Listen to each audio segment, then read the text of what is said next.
Check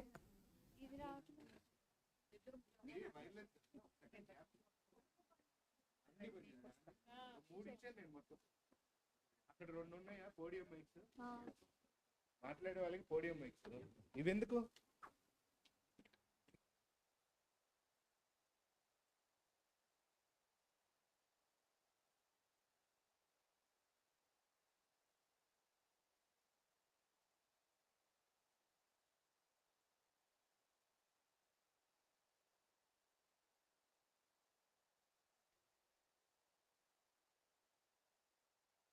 check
check.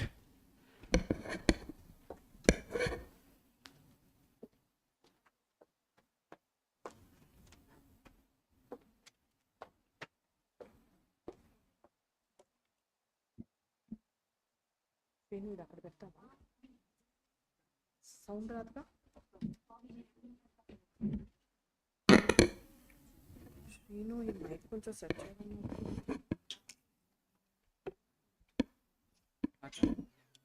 Check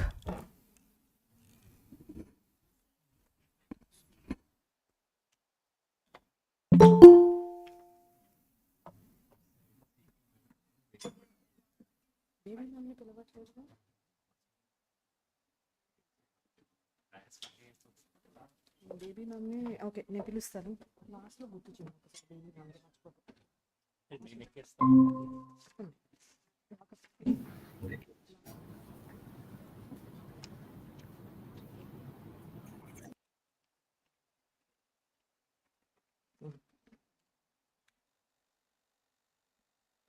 baby ma'am designation program coach.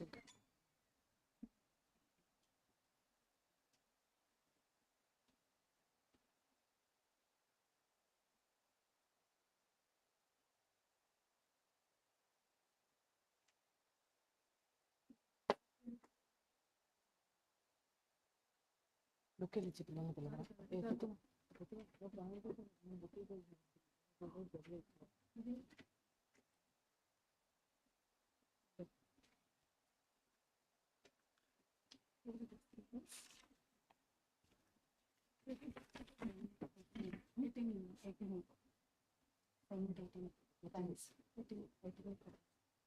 ఐఫల్ ఎటిని ఒకసారి ఈ book girls ఒకళ్ళే ఉన్నారు అసలు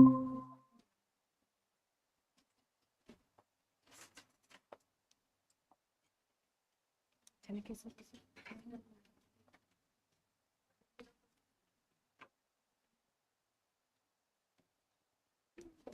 booking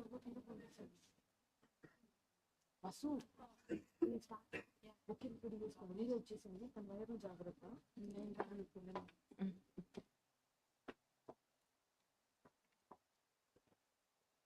check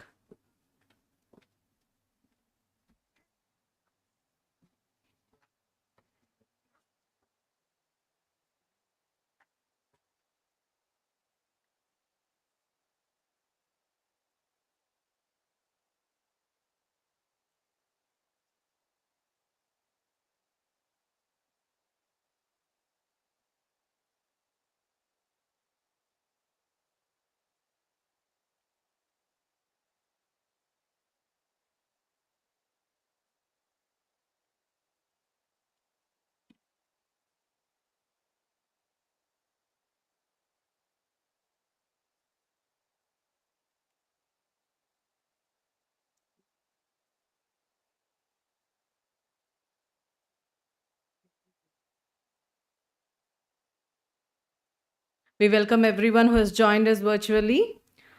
The proceedings of ICA CECS 2023 is going to start shortly. We welcome all the dignitaries who has joined the conference online.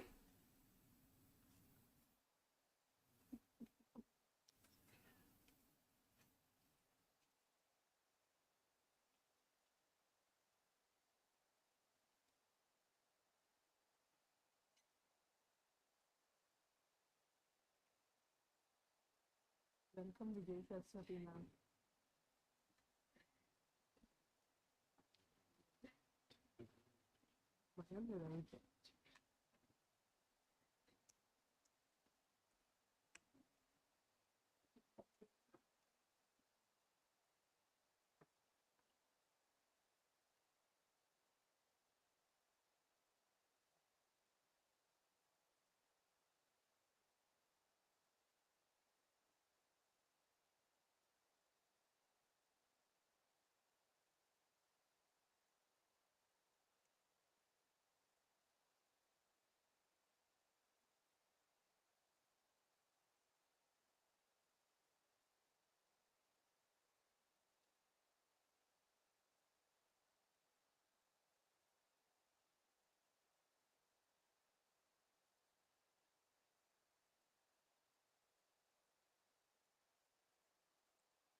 Welcome to the competition.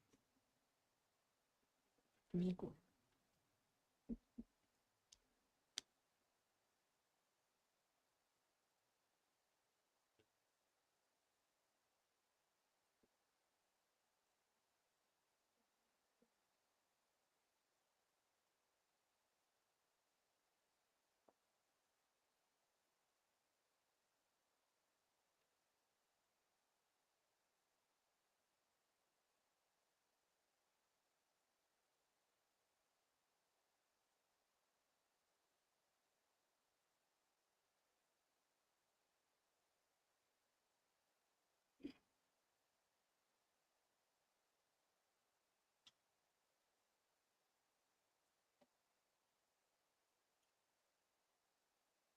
Good morning, one and all.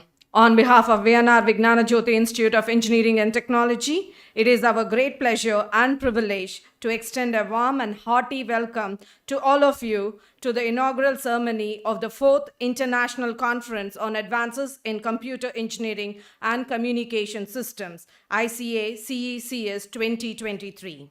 This year, we are particularly delighted as ICA-CECS 2023 finds itself co-located at the prestigious University of West Indies at Mona, Jamaica. The University of West Indies, Jamaica, holds a special place in the academic world as the founding campus of the unique, multi-part, multinational University of the West Indies. It is an honor to collaborate with such an esteemed institution, and we are excited about the opportunity for global collaboration and knowledge exchange that this co-location presents. ICA-CECS 2023 is a testament to our commitment to fostering innovation, collaboration, and the exchange of ideas in the fields of computer engineering and communication systems. ICA-CECS 2023 is a unique forum bringing together scholars from different countries to participate and transform the research landscape of the globe and carve a roadmap for implementation. It provides a valuable networking opportunity and brings a new era for the research scholars, students, professors, industrialists, providing insights to the recent trends and developments in the field of computer science with a special focus on mezzanine technologies. To start the proceedings of the International Conference on Advances in Computer Engineering and Communication Systems, ICA-CECS 2023, please join me in welcoming the Program Chair, Dr. P.V. Shivakumar Garu, Associate Professor, Department of Computer Science Engineering, Vienna VJ IET, to grace the days.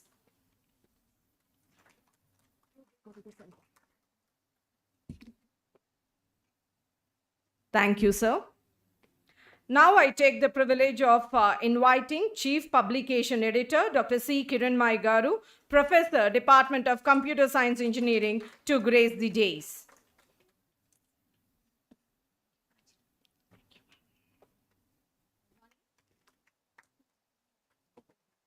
Thank you, ma'am.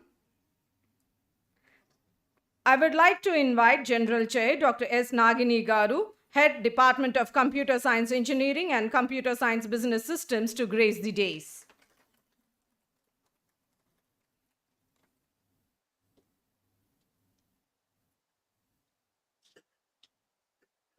Thank you, ma'am. Now I take the privilege of inviting Dr. C.D. Naidu Garu, Principal, Vienna VJ IET, to grace the days.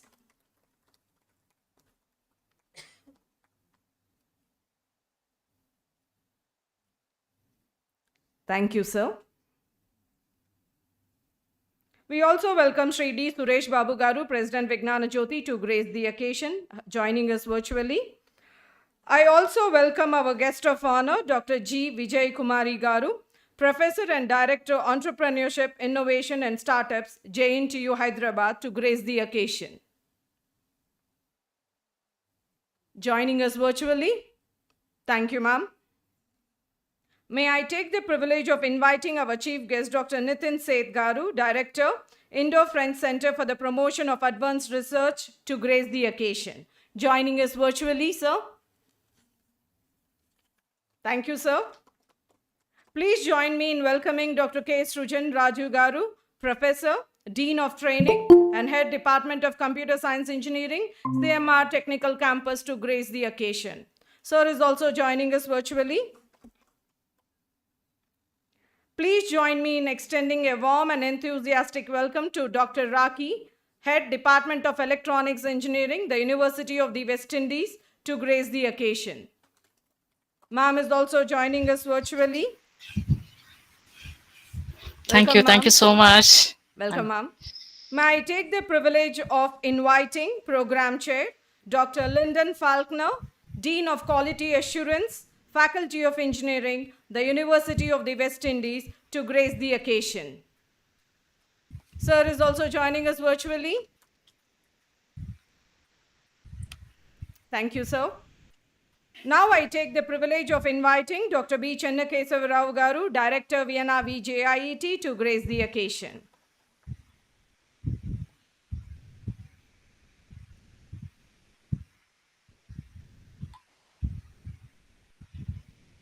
Thank you, sir. Now I take the privilege of inviting Dr. Baby Garu, co-chair for this conference, Associate Professor, Department of Computer Science Engineering, to grace the days.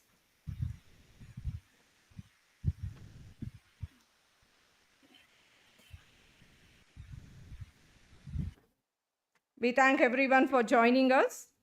Now I request all the dignitaries to mark the inaugural of the International Conference on Advances in Computer Engineering and Communication Systems, ICACECS 2023, by lighting the lamp.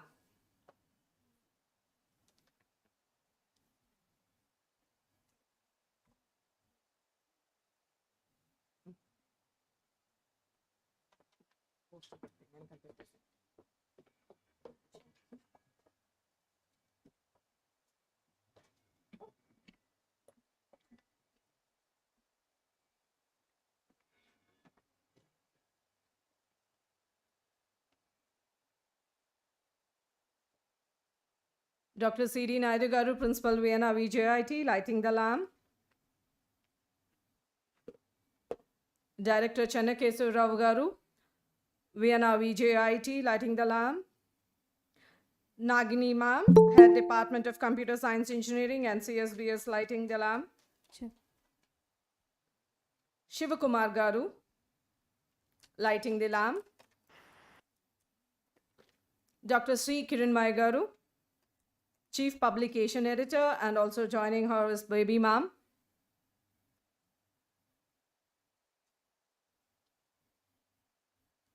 Thank you, everyone. Now I invite Tejashwini to invoke the blessings of the divine.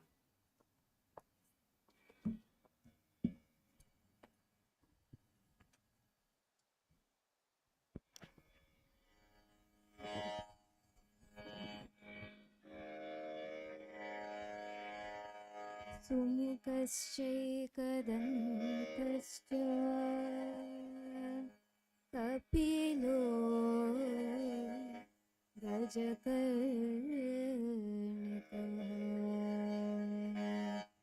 लम्बोदरश्च विकटो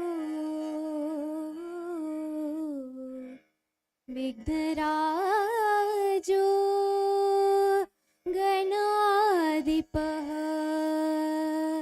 धूम्रकेतुर्गणाध्यक्षः पालचन्द्रो गजाननः वक्रतुण्डो शूर्पकर्णो हेरम्बः स्कन्दपूर्वजः हेरम्बः स्कन्दपूर्वजः.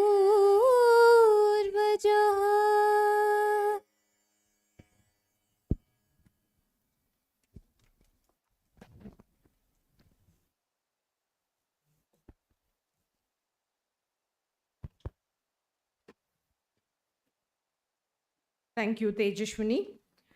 Now let me take the privilege of inviting Dr. P.V. Shivakumar Garu to welcome the audience.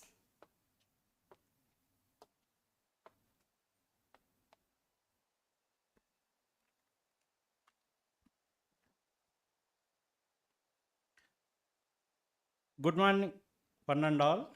I, Dr. P.V. Shivakumar, Program Chair, ICACECS 2023, extend a warm welcome to Sri D. Suresh Babu Garu, President, Vignana Jyoti, Engineer Shashagiri Rao Garu, General Secretary, Vignana Jyoti, our Principal, Dr. C.D. Naidu Garu, our Director, Dr. Chennakesava Rao Garu, our Chief Guest, Dr. Nitin Sethu Garu, Guest of Honor, Dr. Vijay Kumari Garu, the dignitaries on the dais, the general chairs, honorary chairs, keynote speakers, authors, research scholars for the 4th E-Conference on Advances in Computer Engineering and Communication Systems. The ICACECS was initiated in the year 2020 with the grant in aid of 5 lakh from AICTU to our faculty, Dr. Kiranmay Garu and Dr. Deepak Sukeja Garu. And we, with the support from the management, continuing this legacy every year. We successfully conducted ICACECS for the last 3 years in the year 2020, 2021, 2022. And this is the 4th time we are conducting ICACECS in the Department of VNR Vijay IT. This 4th edition of the conference, which is conducted in association with Atlanta Highlights in Computer Science, Atlantis Press, the publication partner, and the technical sponsored by the CSI. This year, ICACECS 2023 is also co-located at the University of the West Indies at Mona, Jamaica. We conducted a pre-conference workshop on development of contemporary social media application using Flutterflow. Nearly 70 participants were registered for the workshop, and we successfully conducted this workshop last 2 days. We received more than 220 papers across the world, and the committee finalized 36 papers after rigorous review process. Those 36 papers will be presented by the authors during these 2 days of the e-conference, and the final version of the papers will be published by the Atlanta Press. I thank all the reviewers for their support. I thank all the corporate sponsors, Atlantia, Master Coding, Kakatiya Publishers, and Smart Interviews for their support. I thank the management, principal, director, HOD, faculty, staff, and students for their continuous support for organizing this international conference. Once again, I welcome all of you for the conference and have a nice knowledge sharing time during these 2 days of the conference. Thank you.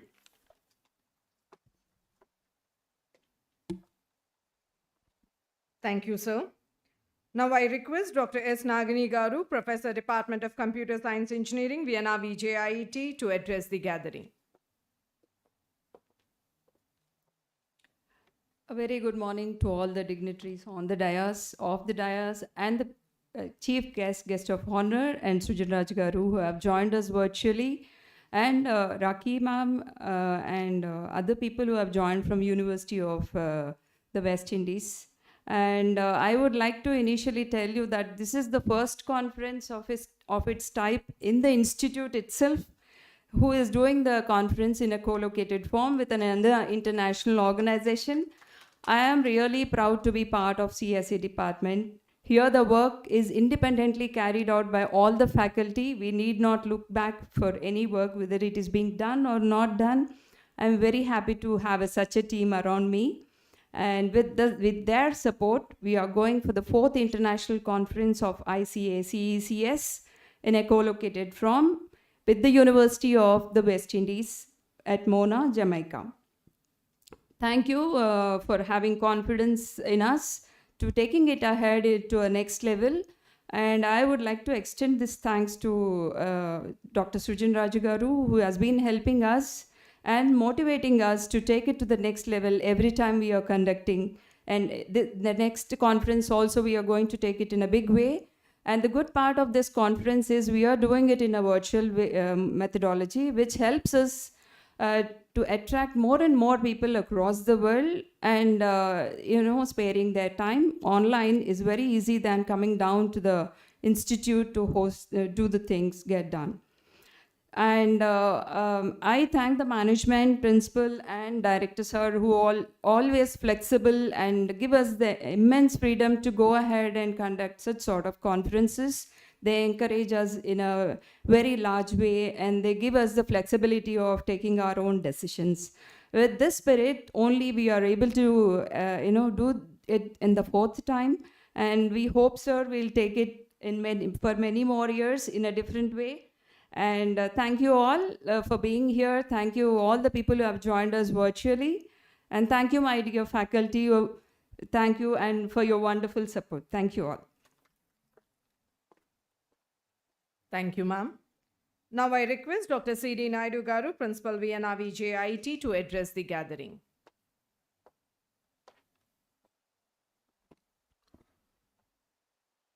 Good morning, all of you. Respected Suresh Babu Garu, President Vignana Jyoti, and Engineer Sheshagiri Rao Garu, General Secretary Vignana Jyoti, and today's guest of honor, Vijay Kumari Garu, Professor of Computer Science at JNTU Hyderabad, and chief guest of today's function, Nitin Seth Garu, Director, IFCAPR, and today's inviting speaker, Shujan Raju Garu, for as supporting us for in this conference, and my younger friend, Dr. Rocky, who is sitting at West Indies University, made this possible collaboration and co-locating the conference there parallelly from VNR VJ to University of West Indies. Other program chairs and general chairs of our colleagues here, and all the participants virtually presenting the papers. First of all, this is the fourth international conference on computer engineering and communication systems. Fourth in a row. Every year we are conducting online conference here with high standard publications that comes for this conference. And this time, especially with the help of Rocky, made it foster to have co-location of the conference at the University of West Indies. And our colleagues and other colleagues from other institutions and other countries have come, papers have come and then reviewed here thoroughly and then by the expert review committees and made for these publications. I wish a great learning for all the teachers and also few PhD scholars that are presenting for papers these days, in these 2 days. Have a great learning, and I also congratulate the Department of CSC and colleagues of mine for conducting every year, making this happen every year in the month of August and September. That is a great thing that consistently happening without break. So I wish you good luck in future and conduct many more such conferences. All the best.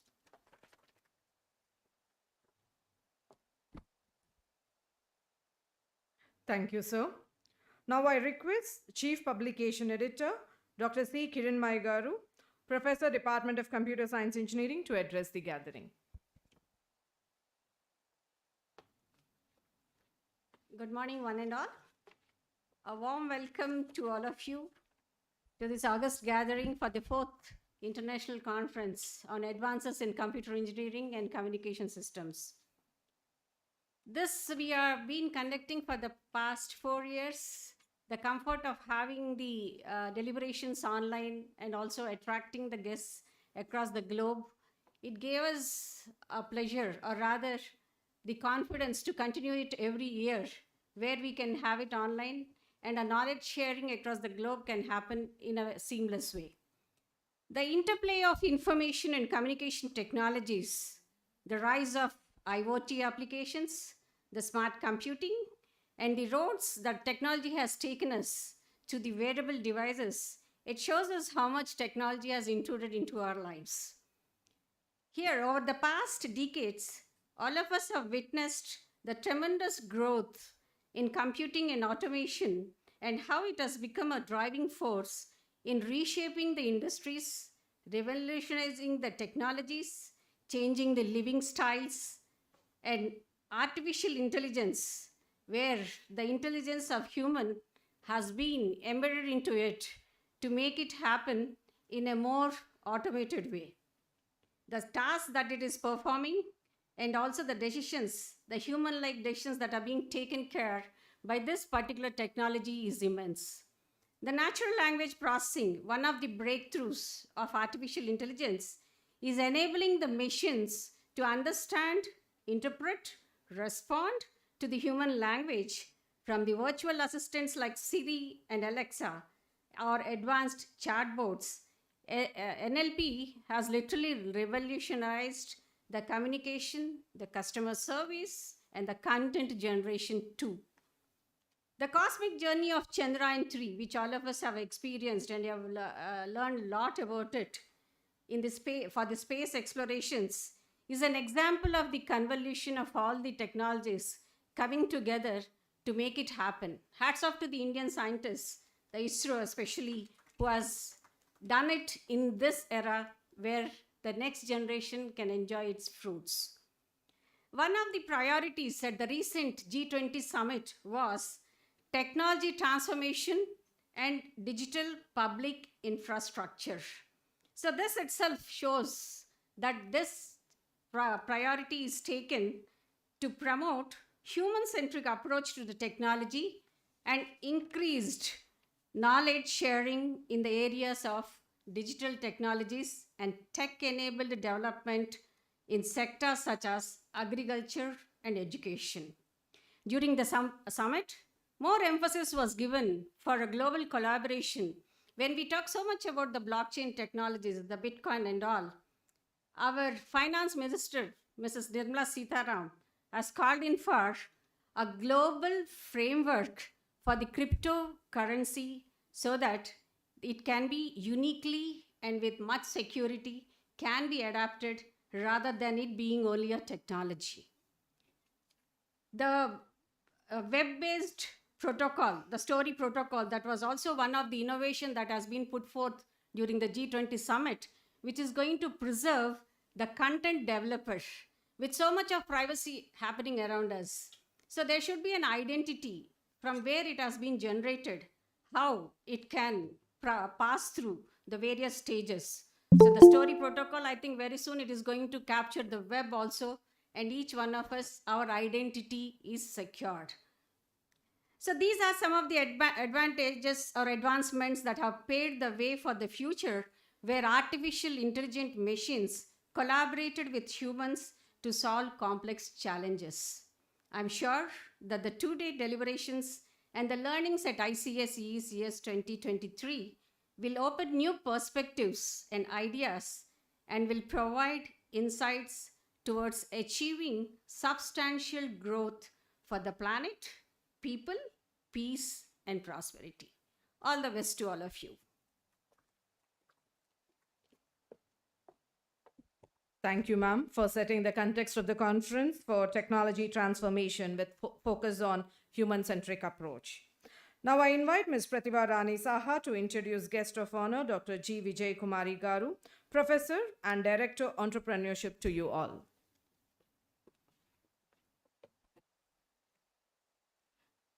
It is an honor and privilege to introduce Dr. G. Vijay Kumari Garu, Professor and Director, Entrepreneurship, Innovation and Startups, JNTU Hyderabad, to you all. Dr. G. Vijay Kumari Garu began her career as a member of faculty, JNTU, in the year 1992. Specialized in computer science and engineering, she holds a PhD degree from University of Hyderabad. In her 2 decades of service, she has expressed passion towards teaching and has demonstrated agility in learning new developments in the field. She has designed and taught several new courses such as cloud computing, parallel and distributed algorithms, game theory, advanced algorithms. Her research interests include algorithms, security, and cloud computing. Together with her research scholars, she is currently working on a DIT-funded project to develop encryption techniques for cloud computing environments. Beyond her academic contributions, Dr. G. Vijay Kumari Garu has served as head Department of CSC for 2 terms, during which she has strived for advancement of education and research of computer science and engineering in the institution. As the Center for E-Learning Solutions, JNTU Hyderabad, she has taken active role in the establishment of virtual classrooms and blended learning environments, where she is the coordinator. She has also served as Nodal Officer, TechWip Project, JNTU Hyderabad College of Engineering for 4 years. She brings in a variety of perspective and unique experiences acquired as Nodal Officer, coordinating the efforts of the faculty and staff of various departments and strategic planning to spin off excellence in the institution and winning grants to the tune of 17.5 crores for the institution.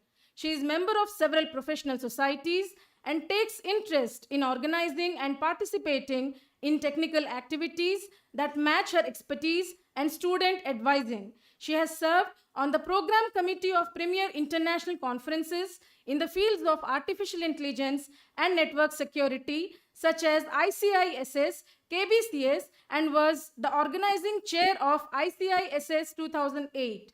She traveled to New York, USA to judge the Microsoft Imagine Cup Worldwide Finals 2011 Student Software Design Challenge. Welcome, ma'am. It is indeed an honor to have you here today. Please join me in welcoming Dr. G. Vijay Kumari Garu to address the gathering. Very good morning to you all, and thank you very much for your kind introduction. Hope I'm audible. Yes, ma'am. Yeah, yeah.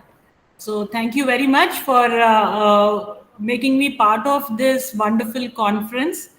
At the outset, I would like to congratulate VNR College as well as the Department of Computer Science and Engineering for having made such a wonderful effort in bringing together researchers onto one single platform, researchers and experts, so that they can deliberate on the emerging technologies and also share their research experiences. In fact, it's a pleasure to be here with you all this morning. Thank you very much for your kind introduction. And I actually also thank Dr. C.D. Naidu Garu, Principal VNR VJIT, and all the members of the CSC department, Kiran Garu and others, who have actually brought out such a wonderful conference. I know it takes almost a year to come up with a conference like this, and when I hear that it is happening the fourth consecutive time, I understand there are dedicated efforts year long to actually come to this stage. I actually thought when you have invited me to join, I thought I'll just share some of the thoughts or some of the experiences that I have had with all of you, and would like to actually see more of the things that are happening here. The context was set by the program chair, where they were saying that AI is something which is being talked about. Yes, we are all excited. We are in the most happening times of AI, and AI is being talked about.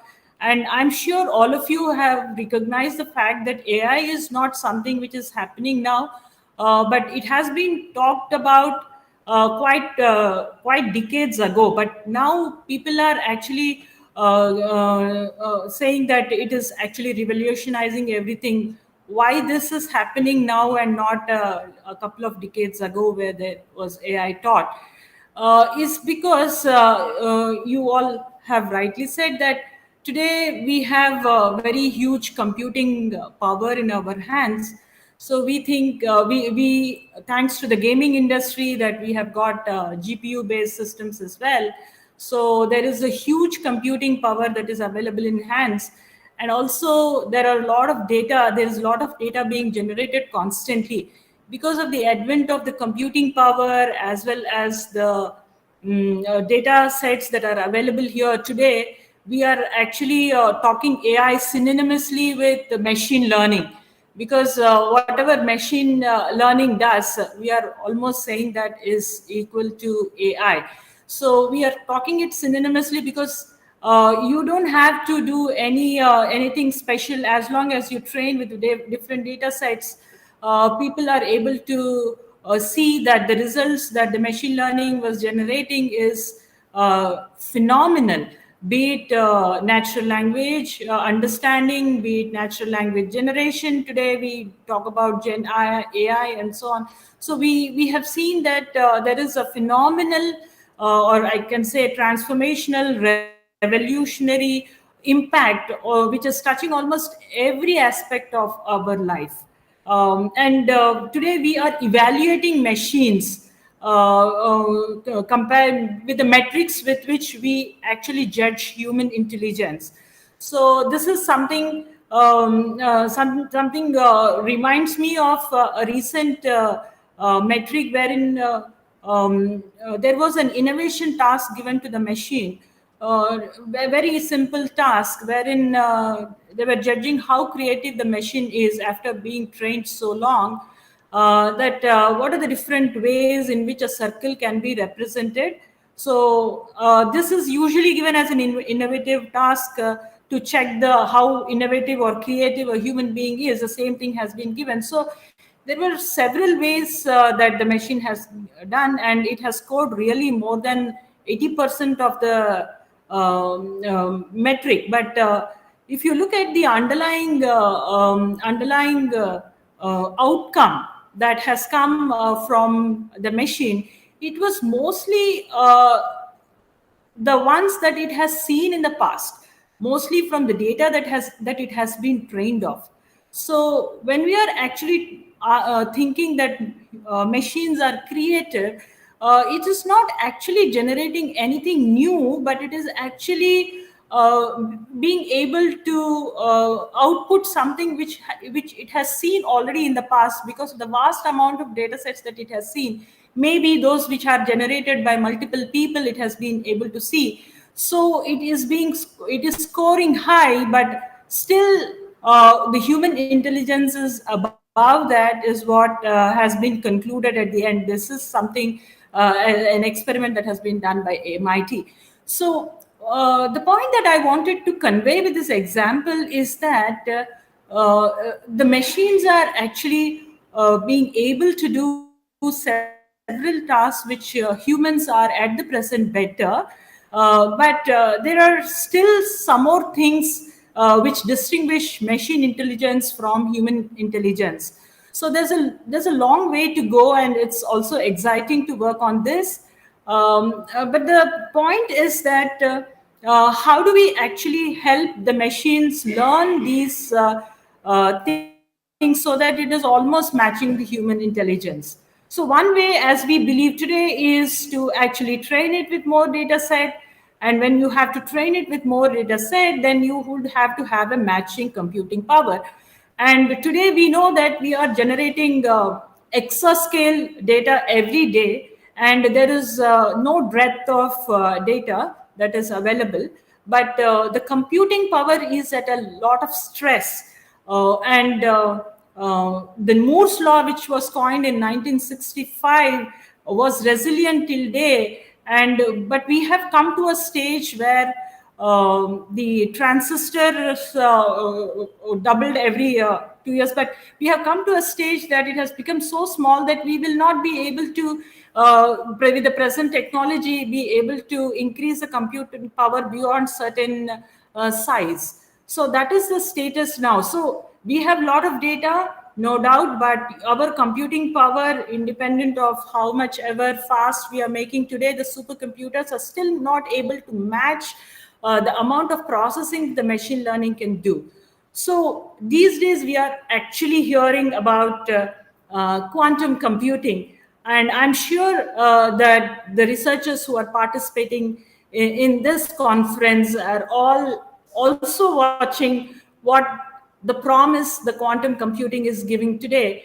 So I'm sure that quantum computing will soon become mainstream. That's the optimism that I have. And it is believed to give billions of times faster computing power as compared to the supercomputers that we have today. So the future, I believe, is going to be the innovations that will happen at the intersection of quantum computing and AI. And AI gets a boost with the quantum computing power that we are going to have, and all the exascale data that we are generating day in, day out. So soon, I think we'll be making more powerful machines, more powerful machine learning models, and more quicker training of the machines, so that we will be able to make decisions much, much faster than what we are doing today. Okay, this was just a thought that I thought will share with all of you, and I'm sure that by the next conference, many of the researchers here will be actually watching what is happening in quantum computing and how it can actually synergize with the AI models, rather the machine learning models that we are actually very fascinated about today. And something which takes weeks or months, or optimization problems which may take years, will soon become a reality, and then we will be able to make quicker decisions. Okay, so with these thoughts, I thought I will wish the conference a very grand success, and the quality of any conference can be measured by the acceptance ratio, if I'm correct. And when you are conducting it on a very regular basis, I'm sure that it is going to attract more and more participation, and hence the acceptance ratio of this conference also will improve year on year. And I congratulate the Computer Science and Engineering Department and the efforts led by the principal of the college and the management. I see the management representatives also here, who have, which is a testimony of the seriousness that is going into this conference. And I wish all the participants a rewarding experience the next 2 days. Thank you very much for making me part of this conference. Thank you. Thank you, ma'am. Thank you, ma'am, for sharing your insights on revolutionary impact of mezzanine technologies on human lives and also the need for building resilient systems to address the challenges of the world. Now, I request our Principal Dr. C.D. Naidu Garu and Director Dr. B. Chandakesar Rao Garu to release the souvenir of the International Conference on Advances in Computer Engineering and Communication Systems, ICACECS 2023. I also request all the chairs of the conference to grace the days and receive the copy of the souvenir.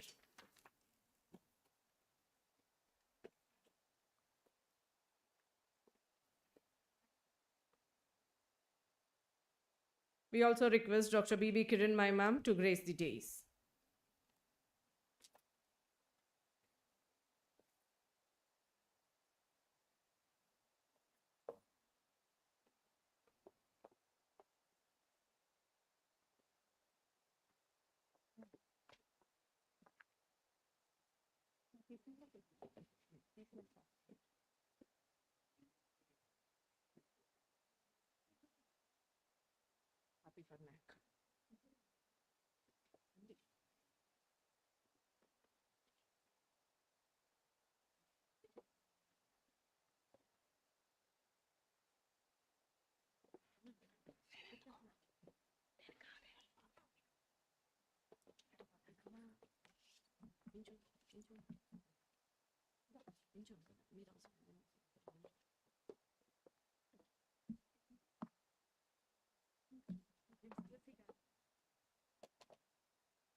Thank you, everyone. Now I invite Ms. Pratibha Rani Saha to introduce Dr. Nitin Seth Garu, Director, Indo-French Center for the Promotion of Advanced Research, to you all.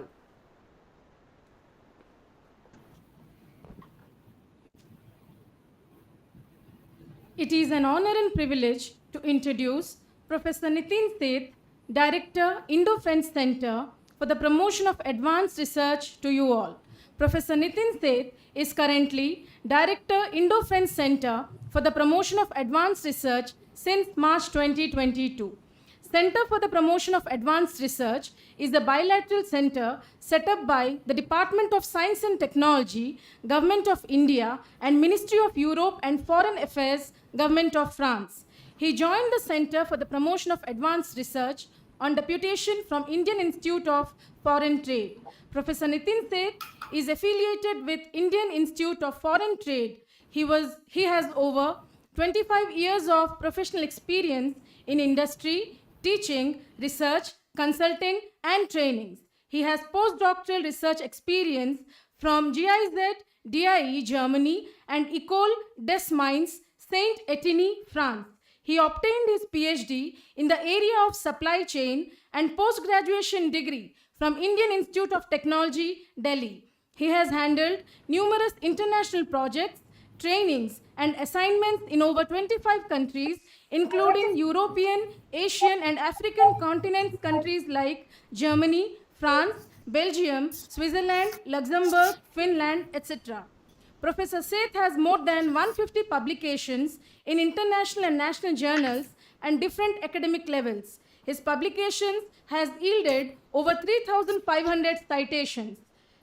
He is winner of Emerald Literary Award for his paper on service quality, which is taught as text in many international universities and alone has received a citation of 1900. Another paper rated as 11th best downloaded paper by Alabama University. He is in the editorial board of top international journals and reviewer board of many top international journals. Professor Seth has guided 15 PhD scholars, 250 postgraduate and 100 plus undergraduate students. He has conducted more than 150 programs on various topics of national and international businesses. He has trained more than 3,000 professionals. He has extensively worked on supply chain, leveraging the efficiency and effectiveness of Indian and global supply chains. His work on the sectorial logistics performance is highly appreciated by Niti Aayog, Ministry of Commerce and Industry, Agriculture Ministry, and other export promotion councils. He is also currently with G20 Logistics Group, Science Diplomacy, various national and state level research committee. He has been nominated as member of RAC in Petroleum Ministry. He has been invited to deliver lectures at different IITs, IIMs, and is on the executive advisory board of various universities including Amaravati, Hyderabad, Aurangabad, Madura, and several institutes and colleges. Welcome, sir. It is indeed an honor to have you here today, sir. Please join me in welcoming Professor Nitin Seth to address the gathering. Thank you very much. I hope I am audible. Yes, sir. Yes, sir. Okay. Thank you very much for. I was not expecting such a long and elaborate introduction. Always it gives a pressure on the person who speaks. That's a too much on that side. I was expecting that small introduction, but anyway, it's good. So first and foremost, I would like to congratulate the organizers of this wonderful thematic conference on advances in computer engineering and communication systems. It's a well thought of conference and well desired, well accepted area, well needed area, and much in the line of the digital India context. That's first thing I would like to congratulate, and I would again say my best wishes for the success of this conference. Now, digital India, we have all witnessed that during the G20. We have seen that how the transformations of the entire country is going on with the digital aspects.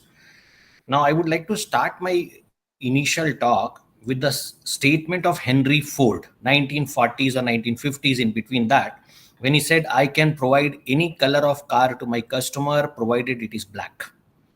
You know, the era of Ford was a black color car. Now, everybody knows Ford for the simple reason that Ford has transformed itself from a conventional black color car manufacturer to a customized car manufacturer. Now you can open a Ford website and you can see that what type of colors you want on the left hand side, right hand side, the designs are changing. You can entirely customize your vehicle. And nobody knows the Badal car. Anybody remembering Badal car, Narmada scooters and nothing, for the simple reason that they fail to change. So first and fundamental lesson for any developmental era is change. Now, how open we are for a change. I would like to go for another example that,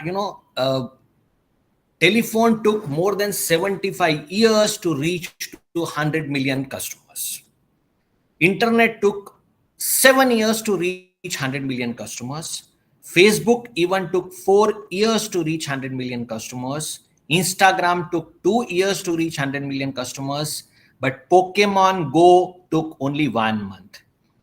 And Thread, which was recently launched, took only 5 days. Power of explosion is the time.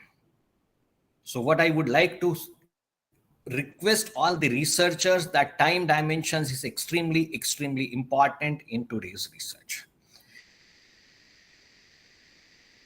I would like to connect from my previous speaker from JNT University about the machine learning. Few days back, I was reading an article stating that machine learning is used to diagnose the cancer tumors. The article was published in one of the best journals of the world, that is Nature. If I remember correctly, the article was from Capper et al. So they have used more than 1,000 cases to demonstrate the ML applications, AI applications embedded, and test the data on the patients that how the predictive analytics on ML works. And to the best of the paper's diagnosis, more than 65% diagnosis of the ML program is same as the human program. 15% around the diagnosis of the ML program was superior to the human interventions, as the computers were capable of diagnosing the type of the tumors also. So the moment we are talking of an intelligent computing, I would like to collect and tell you one more thing. A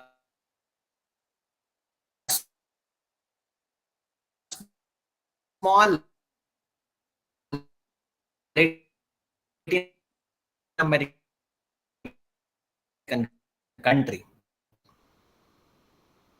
El Salvador, which is just at the bottom, 72.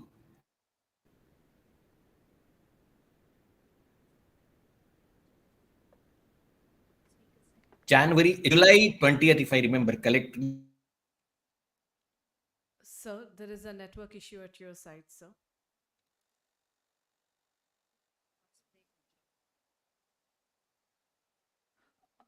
Sir, social dimensions of research. Now I'm talking in IIT shortly on a science for disability and a computation for disabilities. sir, we So probably in the futuristic conferences, I expect some of the topics. Sir, we are not. Oh, you are not getting my voice. Yes, sir. Sir, we request you to switch off the video, sir. Oh, very sorry. Very sorry. Okay, now you are getting me? Yes, sir. The audio is clear. Hello? The audio is clear, sir. Audio is clear. So yeah. I'm sorry on that. I'll work out on the connectivity issues. Audio is better, then I can go on. So I was talking that, you know, in when we are talking of addressing the problems of mathematical algorithms through the artificial intelligence, we must also remember that what and why we are talking. Are we talking of ANI, artificial narrow intelligence, wherein we are talking of supercomputer playing chess with IBM design, or a China's 34 quadrillion calculations per second computation power? That is what is first generation artificial intelligence. Or we are talking of AGI, artificial general intelligence, wherein the computers and the artificial intelligence are demonstrating the powers of human being. See, currently the AI is failing to do most of the people and animals do without thinking. What we can do is what generally AI does is what we do with thinking. But AI currently is not capable of computing what we do without even thinking. So humans and animals have a power that they do majority of things, that is called as AGI. So I expect some of the talks on that, but simultaneously that has to be designed very, very cautiously and carefully. And the next generations towards the development of AI is ASI, which is artificial super intelligence we are talking of, which is crossing the human interventions and all the dimensions. So I personally feel that this conference is a right platform wherein all the right brains are putting their minds to work out together and find out a solutions which can be helpful for the society. Looking at all the agendas of conference, I feel that, you know, the conference, I'll just very briefly I'll talk about my organization also, that how my organization can help out all the researchers. We provide funding supports to high quality technological projects. And currently aligned to the theme of conference, the IT areas or the quantum computing areas or the artificial intelligence areas, if you look at the website of my organization, that is CEFIPRA, CEFIPRA, you will find that the calls are open for IT application areas. Especially DST INRIA calls are open. The areas are artificial intelligence, cyber security, signal processing, and digital health. So it's an Indo-French research call. It's an Indo-French seminar call. And we provide a good amount of funding supports to a tune of 200,000 euros for 3 years, which is equivalent to approximately 1.8 crores per project. Okay. And 22 lakhs rupees for seminar. And we provide a heavy number of seminar supports and good number of project supports also. So we have large number of programs which are supporting the industry oriented research also. You can look at the websites. This platform is not the platform. I am planning to visit Hyderabad very shortly, and then I'll make it as a point that I'll talk to all the researchers during that particular period. But please do look at the website. Concludingly, I would like to say that what we are talking is transformation, and the expectation of the current time is transformation is not from the new technology, but transforming your organization to take the advantage of possibilities. I would motivate all the researchers. I would request all the academicians, researchers, senior scientists, faculties to work together so that they can contribute an applied research which is beneficial for the society. Thank you very much, with all the best wishes to the organizers, and I wish a great success for the organization. Thank you very much. Thank you very much for inviting me. Thank you, sir. Thank you, sir, thank you, for sir. sharing with us the importance of open-mindedness to change, need for research to meet the challenges, and at the same time, the transformation of organizations to employ these technologies. Before I invite Dr. K. Srujan Raju Garu, Dean of Training and Head Department of Computer Science Engineering, CMR Technical Campus, we extend our warmest applause and gratitude to Srujan Garu for his exceptional guidance and unwavering support from the inception of this conference. A huge round of applause for him. Now it's over to Dr. K. Srujan Raju Garu to address the gathering.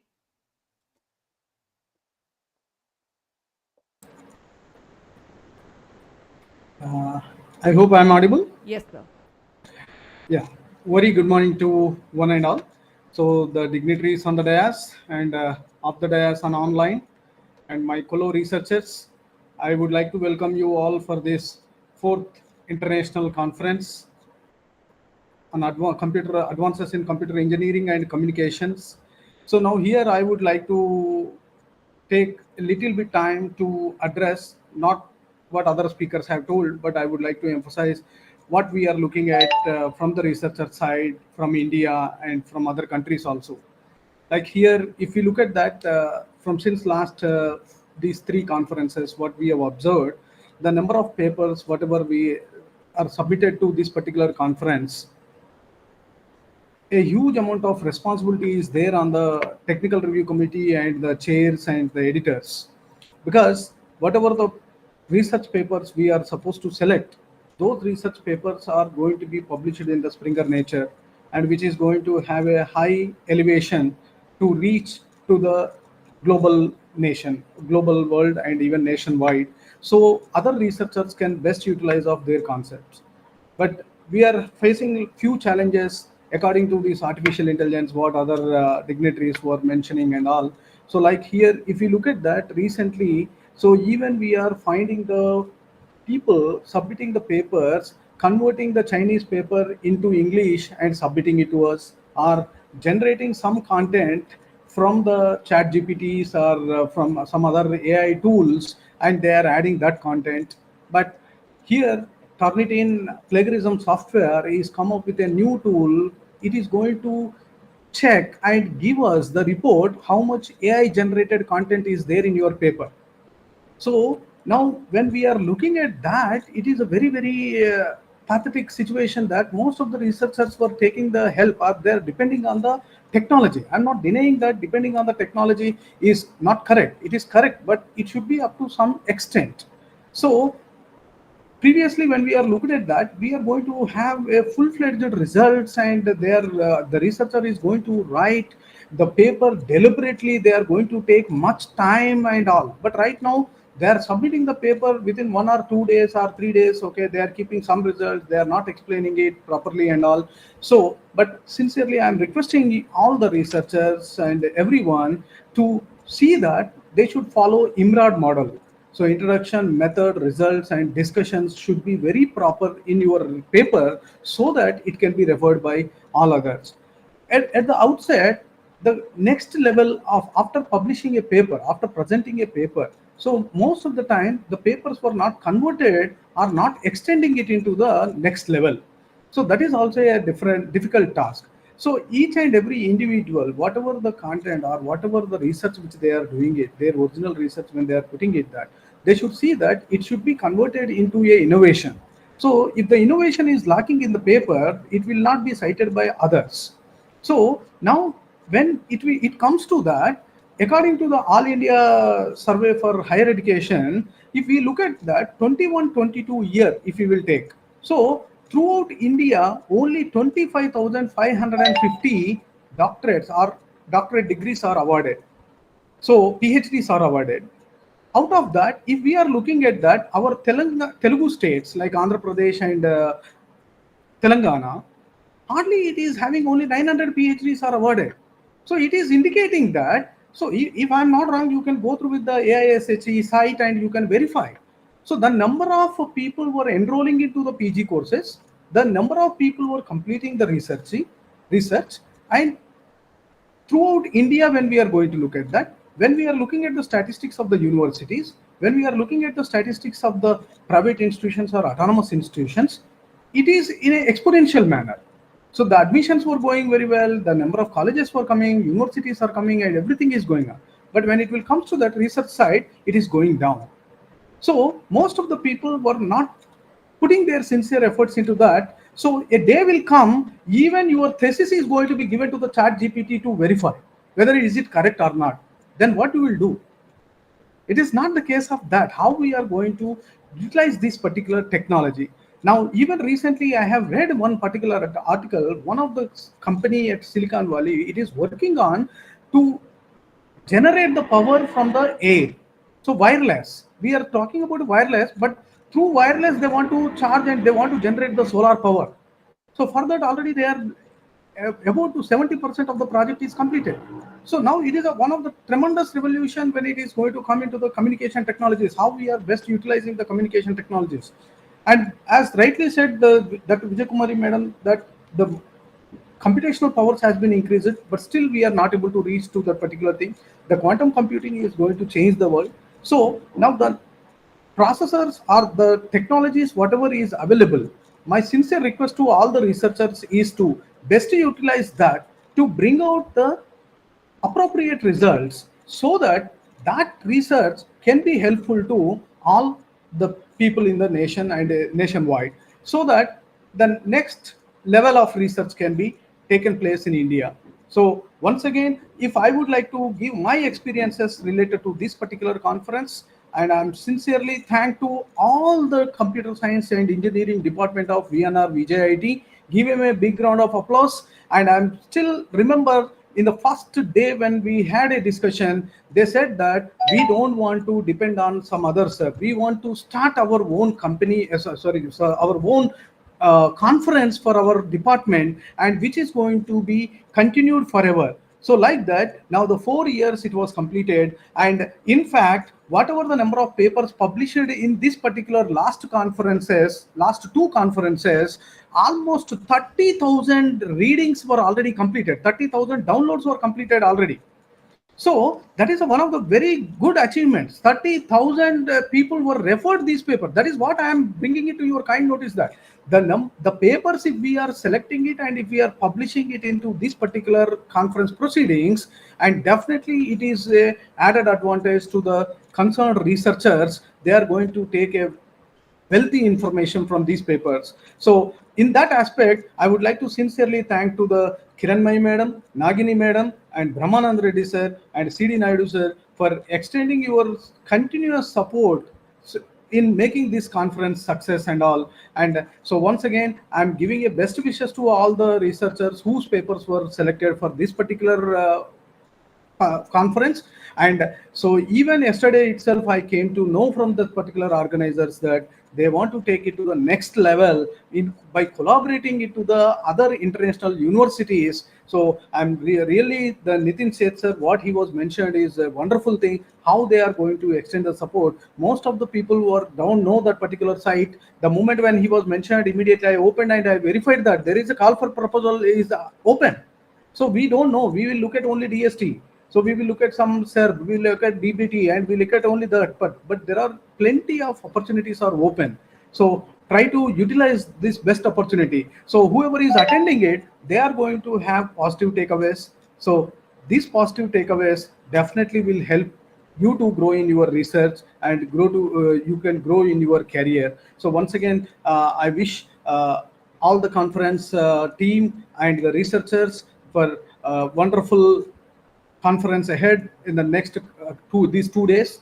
And I wish you all the good great success in upcoming future. So thank you for giving me this opportunity. Thank you very much, one and all. Thank you, sir, for emphasizing the need for research to address the challenges of the society. Now, please join me in welcoming Dr. Raki Garu, Head Department of Electronics Engineering, the University of the West Indies, Jamaica, to address the gathering.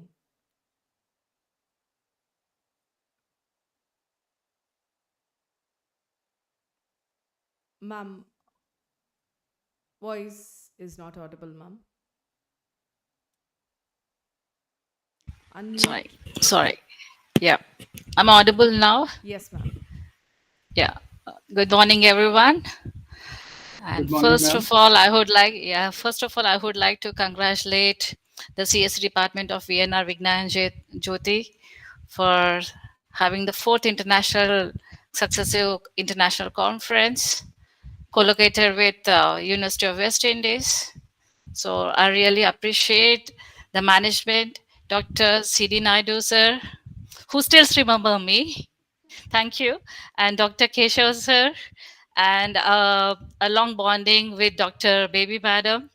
It's nearly 25 years, a big bond, a long duration. We had a good time with Dr. Baby Madam. Because of her initiation, when she asked me for the first time, I thought, okay, let me put forward this proposal of internet co-location of a conference to Dr. Linden, and he, without his support, definitely I would not be able to join you in this conference. So I would appreciate Dr.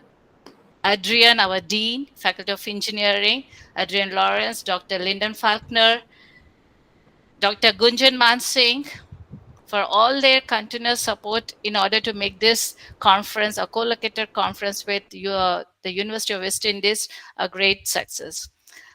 And also I thank Dr. Andrew Coy for accepting as a keynote speaker, and I really appreciate it's our time zone is very different. It's very difficult. I know it's a high time to sleep. I'm in a sleepy mode, but still I'm able to speak, and I'm really happy, one and all of the days, my friends who are at Vienna Vignan Jyoti, I really appreciate, and a good success for everyone. Thank you, one and all. Thank you. Thank you, Raki ma'am, for all the efforts in making this conference co-located at the University of the West Indies. Now let me take the privilege of inviting Pratibha to introduce the program chair, Dr. Lyndon Falkner, the University of the West Indies, to you all.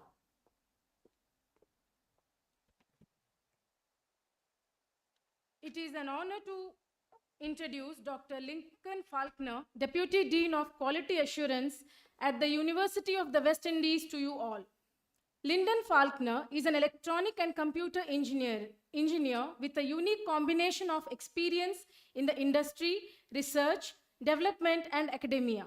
He has a BSc First Class Honors degree in Electronics and Computer Science, and MSc with distinction in Digital Technology, and a PhD with high commendation in Electronics and Computer Systems Engineering. All his degrees were obtained from the University of the West Indies, Mona, Jamaica. His PhD was joint research with the Computer Science Department, University of Sheffield, England. In addition, he spent over 1 year conducting PhD studies in the United Kingdom as a Commonwealth scholar. Lyndon Falconer has over 20 years of experience in the manufacturing and service industry and more than 10 years in academia. He worked with Digicel Jamaica for over 11 years, specializing in value-added messaging services. At Digicel, he was promoted from engineer to senior engineer to the engineering manager.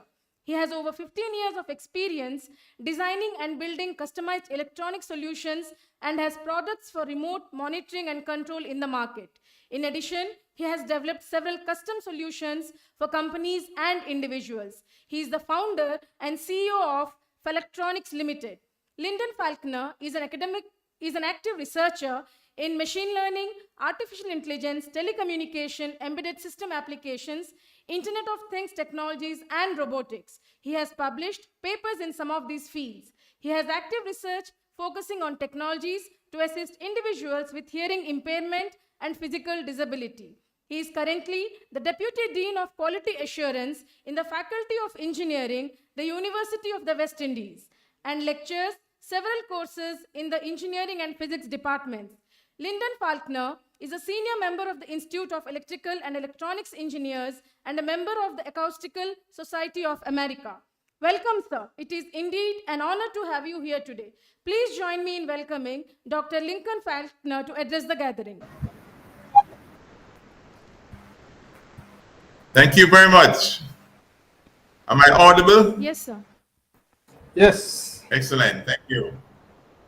Dr. Naidu Garu, Principal of VNR VJIET. Dr. S. Nagini, Head of the Department of Computer Science and Engineering and General Chair. Dr. Siva Kumar, Program Chair. Sponsors, publishers, authors, keynote speakers, colleagues, and distinguished guests.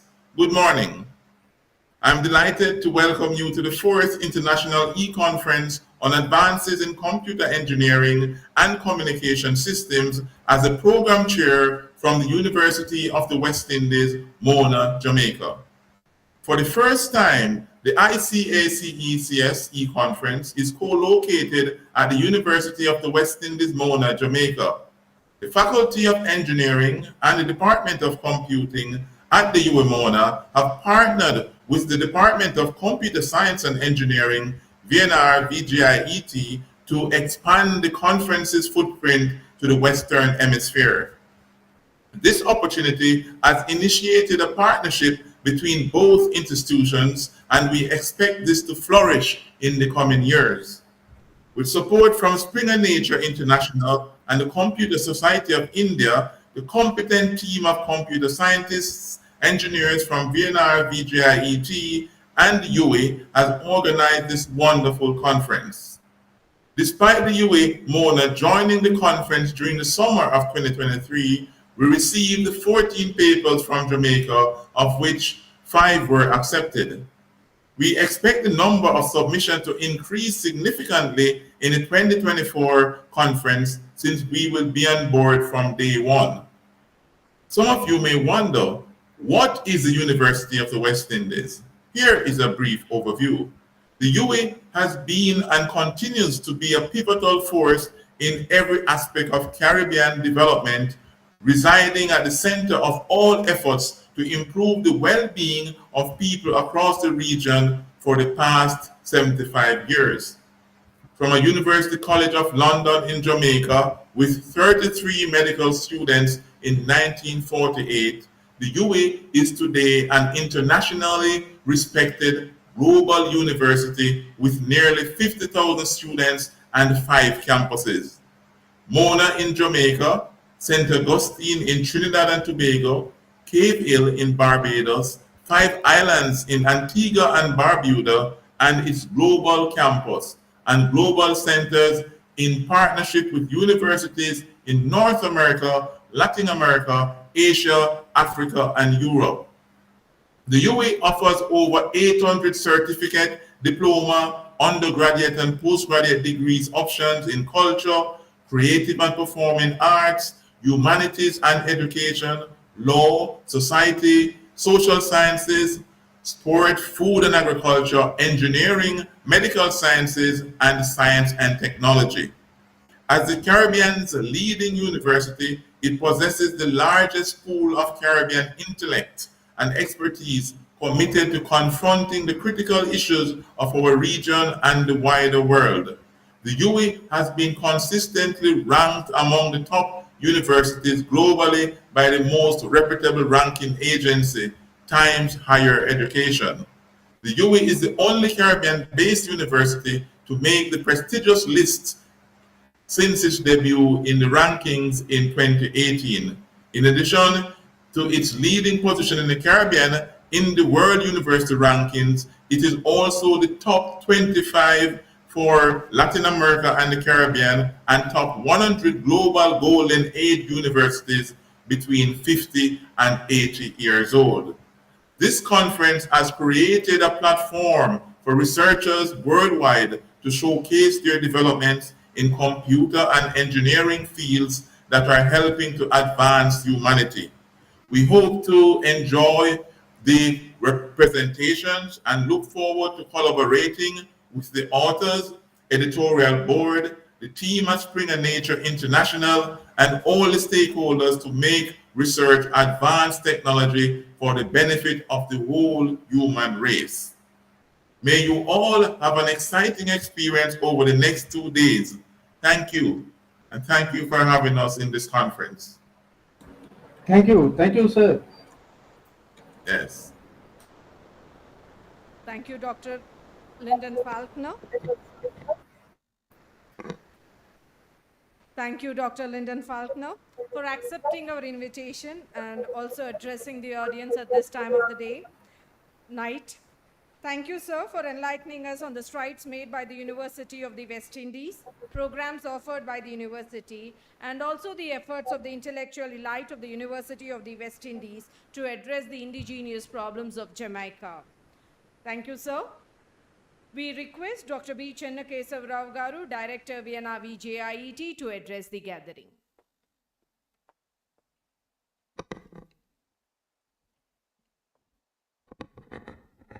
Good morning to all of you. Good morning, sir. Respected dignitaries on the dais, of the dais, virtually, and deans, heads of departments, my dear colleagues, and researchers, delegates from various institutions, and my dear students, ladies and gentlemen. First of all, I would like to congratulate the Department of Computer Science under the leadership of Nagini Madam, under the guidance of former Principal C. Kiranmai Madam and B.V. Kiranmai Madam, and all other faculty, chairs and co-chairs and organizing committee members. First of all, I would like to congratulate and as well as best wishes to all the organizers for making this event 4th consecutive year at VNRVJT. Please all of you give a big hand to the department for making this event. So I came to know through organizers that 260 abstracts we have received, out of which only 37 papers are going to be presented during these 2 days. So in this connection, I would like to congratulate all the others who have contributed to this particular conference. And at the same time, I hope you are going to enjoy these 2 days and interact with the other fellow colleagues and try to acquire the knowledge that is required today.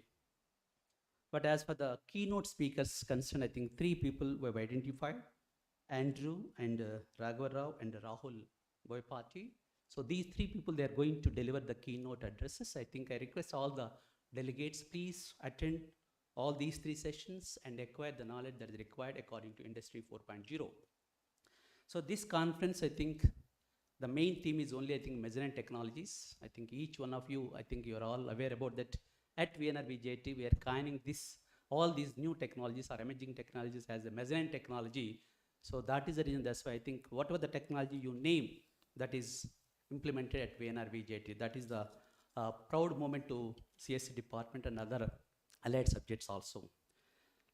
So technology is evolving each and every day, I think, as you know, that today's technology is tomorrow's outdated technology, especially in case of computer science and engineering and communication systems also.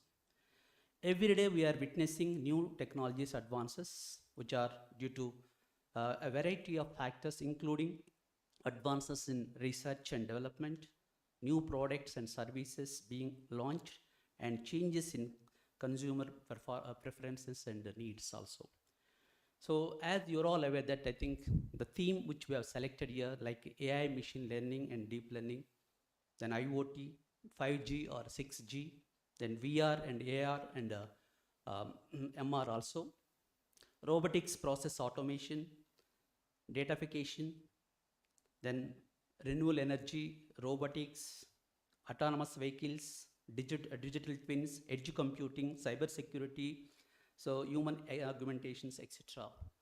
So as for the VNR VJT, I think we are giving the top priority for the research in these areas, and that is the reason. That's why we have a separate R&D cell to look after all these interdisciplinary activities. Like especially if we can take AI and machine learning, I think everywhere we are implementing, need not be only for computer science, but other departments also, they are doing a lot of research in this particular area.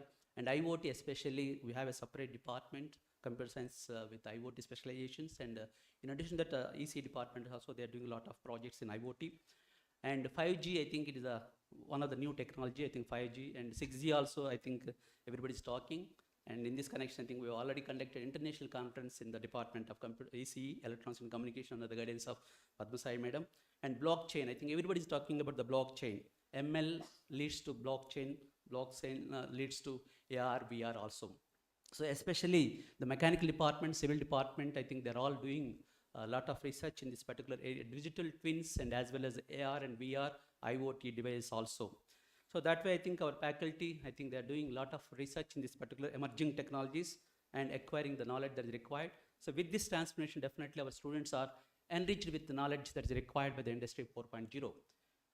But today, I think during the next 3 years, I think a lot of, activities that are going to be there in VNR VGIT. But in this connection, I request all the researchers, whoever is pursuing PhD, whoever is doing some research, so please try to concentrate on these 5 or 6 areas which are very, very important. One is the quantum computing. Everybody is talking about the quantum bits. I think each one of you have to concentrate on quantum computing. Even though I think we are having a small information about this, especially the physics department and computer science department, they are working on this quantum computing. So I think with the revolution of the quantum computing, definitely we can improve the speed of the computing facilities. With that, I think definitely we can do wonders with the AI and machine learning and deep learning techniques. And the second important one is the cloud computing. I think that is very, very important. I think each one of you, it is very, very difficult to invest a lot of money on physical systems. So unless you go for this cloud computing technique or edge computing technique, I think if we can use these two techniques, so definitely we can save some money for computing facilities purpose. And the third one is, I think, cyber security. I think there is a lot of demand is there for the cyber security. I think each one of you, I think you can concentrate on cyber security. Zero trust, I think everybody is talking about today. So unless you work in this particular direction, unless your data is safe, I think it is very, very difficult to move further in this particular direction. That's why I request all the people, those who are working on cyber security, please concentrate blockchain and cyber security. And next one is, I think, digital twins, especially the mechanical department. I think the manufacturing industry is implementing these digital twins. So please try to concentrate on this so that we can do some research and we can get some sponsor projects in these areas. And that way, I think we can do wonders. But all these days, I think everybody is talking about the Java and .NET. But I think those two technologies are going to be outdated technologies. I think recently we came to know that everybody is talking about the Python and Kotlin also. So these two programming languages, I think we are going to make use of for providing the quality solutions to the society. Then, so these are some of the areas I think each one of you can concentrate and do some research work and try to publish as many as papers. And at the same time, I think you can publish even the patents also. That is our main objective. I wish you all good luck. I hope you are going to enjoy these 2 days. Finally, at the end of the day, definitely you are going to learn some information from this conference, and that you can implement at your end.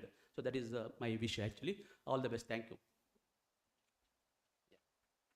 So I came to know the organizers, I think Dr. Nitin Seth, I think he is going to organize a workshop, Indo-France workshop in the month of November. So in this connection, sir, on behalf of VNR VJT, we request all the professors across the world to grace our institute and share your knowledge to our faculty also. That is our wish actually. All the best. Thank you. Thank you, sir, for sharing with us the details of the keynote addresses. Research in the domain of emerging technologies and also employ human-centric approach for delivering solutions for a better tomorrow. Thank you, sir. Now I invite conference co-chair Dr. V. Baby Garu, Associate Professor, Department of Computer Science Engineering, Vienna VJIET, to propose the vote of thanks. A very good morning to one and all.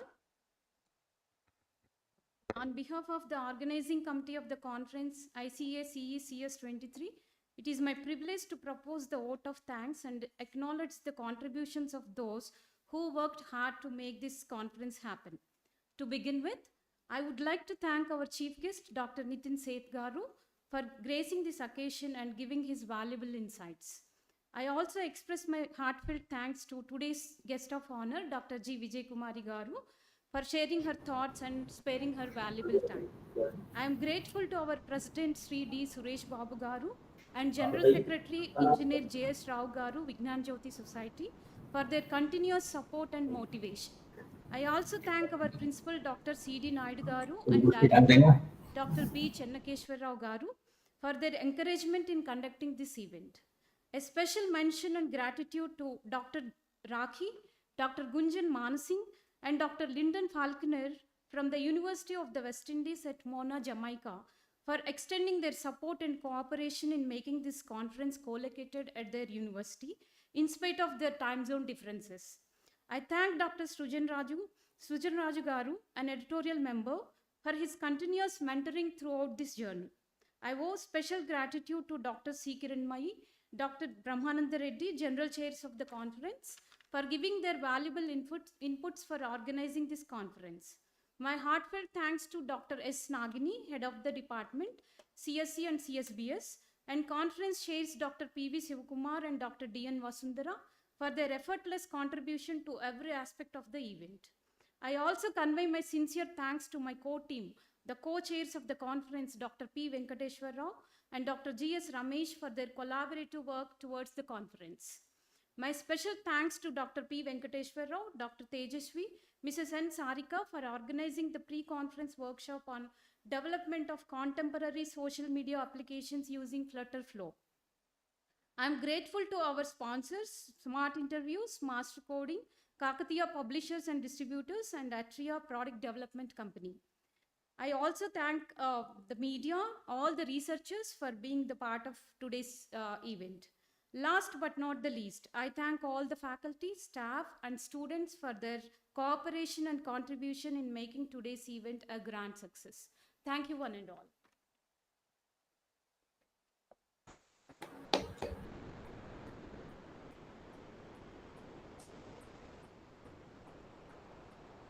We are going for a short break, and the keynote address will start 11:30 in 10 minutes. We are going for a short break. We also request all our online delegates to go for a break, and the keynote address is going to start in 10 minutes. Thank you. That's it from the inaugural ceremony of Vienna VJIET, and we wish you a very, very happy and a fruitful learning. Thank you, one and all. Thank you. Thank you.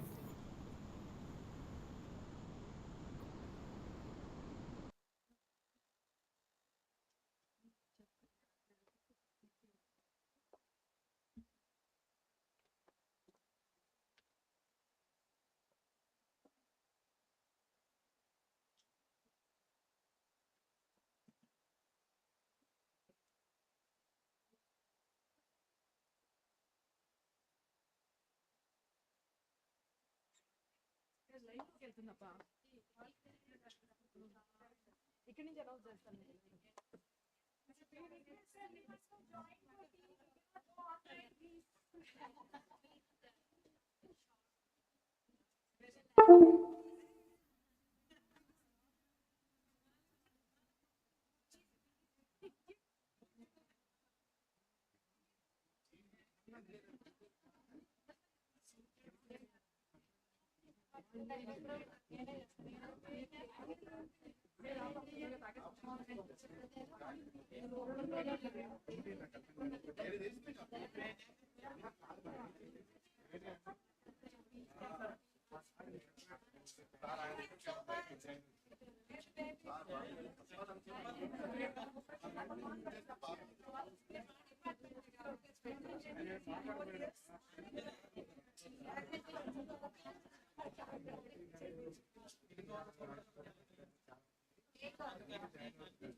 ఏమాడా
Thank you, everyone. And we welcome you all to the keynote address session. Now I request Pratibha Rani Saha, Assistant Professor English, Department of Humanities and Sciences, to introduce Dr. Andre Koegaru to you all.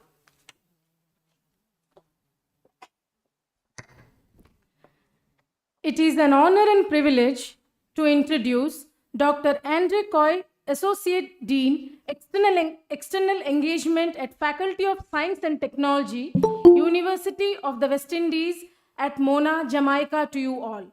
Dr. Andre Coy is a senior lecturer in the Department of Physics at the University of the West Indies, Mona, where he also serves as Associate Dean for External Engagement.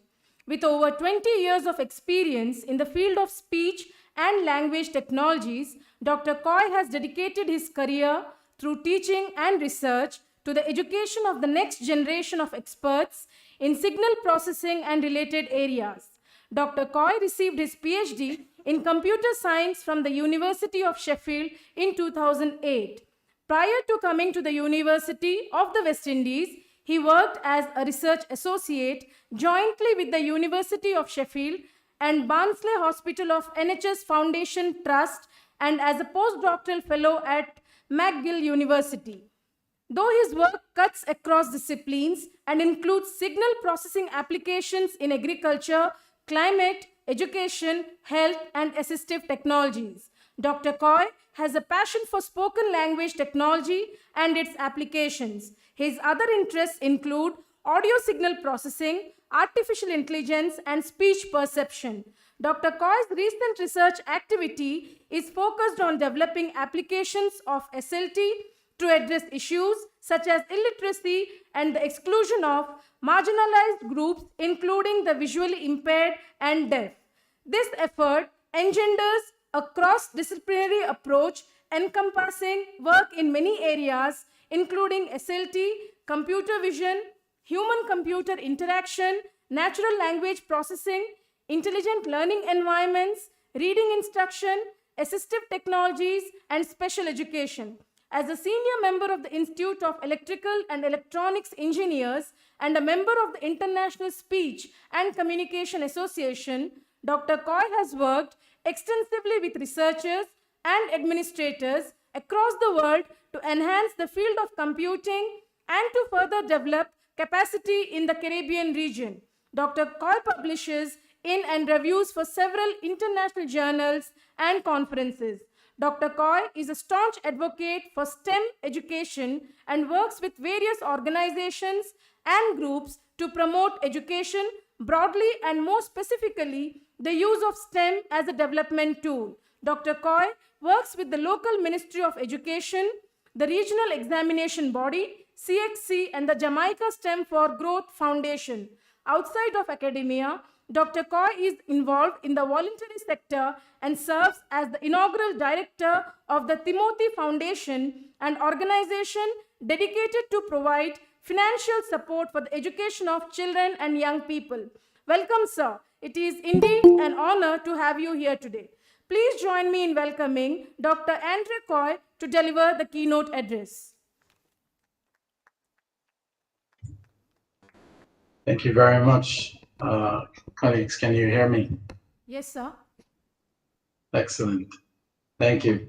Good morning, ladies and gentlemen, esteemed colleagues and students. It's my privilege to address you today.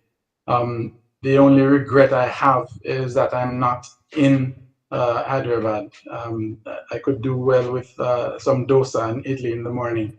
I have been to India a few times, but I've never made it to the south. And somebody tells me that the food in the south is even better than the food in the north. But I don't want to start a culture war, so I'll leave it there. I will attempt to share my screen, and then I'll stop my video because it is likely that I'll face bandwidth issues. Please tell me if you're when you are seeing my screen.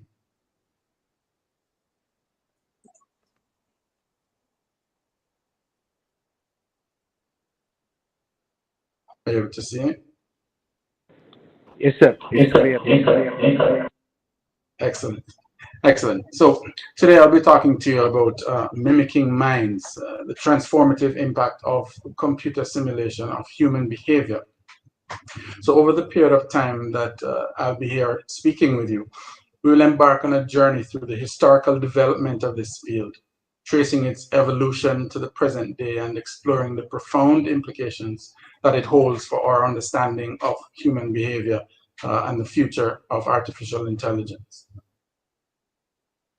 So the transformative impact of computer simulation of human behavior refers to the profound changes and advancements that arise from the ability to model and mimic various aspects of human behavior using computer-based simulations. This concept encompasses a wide range of applications, and it has a lot of implications across various fields, including artificial intelligence, psychology, sociology, economics, medicine, and more. There are some key aspects to the transformational impact of computer simulation of human behavior. Firstly, there is understanding and prediction. So computer simulations allow researchers to better understand and to predict behavior in complex systems.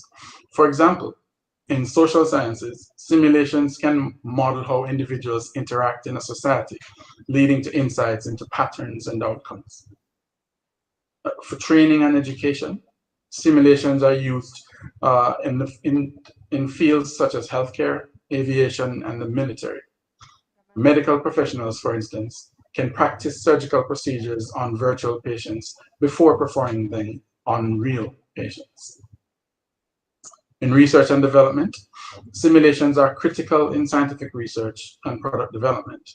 In drug discovery, for example, researchers can simulate the interactions of molecules to accelerate the search for new drugs. In policy and decision making, simulations play a role in policy analysis and decision making. Economists use simulations to model the effects of various policies on the economy, aiding in better policy choices. And further, in human-computer interaction, developers can model aspects of human behavior to develop more human-like algorithms and applications such as chatbots, virtual assistants, and recommendation systems. So broadly speaking, computer simulation of human behavior is about leveraging computational power and advanced modeling techniques to gain a deeper insight into human actions, interactions, and systems, which will allow for the creation of applications that mimic them and deploy these applications in everyday circumstances. The ultimate goal here is that this will lead to improvements in various aspects of our lives and the world around us. So the talk will cover early attempts to produce intelligent machines. We'll then talk about the transformative power of artificial intelligence. We'll move into current artificial intelligence and consider whether or not it is true intelligence or simply imitation. We'll then look at the future of AI and then conclude. So the early efforts to produce machines with distinctly human capacities has a long and storied history. Ancient civilizations are replete with myths about human automata, inanimate objects that exhibit human abilities such as speech, thought, and intelligent action. In the picture that we see there, we're seeing Hephaestus with his automaton in the background. Homer writes in the Iliad about Hephaestus, and he says that he has these handmaidens who are wrought of gold in the semblance of living maids. In them is understanding in their hearts, and in them speech and strength, and they know cunning handiwork by gift of the immortal gods. So even way back then, there were myths about the development of machines that had human-like qualities. And so we move from the ancient times into more modern times. And we think about the first and early computational efforts. These modern efforts relied less on the gods and more on mathematics. Some would say they rely on Google and Amazon, but that's a story for another day. In 1950, Alan Turing, the British mathematician and computer scientist, published a seminal paper. The paper was entitled Computing Machinery and Intelligence. Turing begins the paper by asking, can machines think? He recognized very early in the paper the enormity of the question. And so he proposed an alternative question. The question is summed up in what Turing called the imitation game, and which we call today the Turing test. The question was, can a machine exhibit intelligent behavior indistinguishable from that of a human? Can it imitate a human so convincingly that a suspicious judge cannot tell the difference between human and machine? In that same year, Claude Shannon proposed the development of a computer program that could play chess. Though he never developed it, Shannon described how this could be done.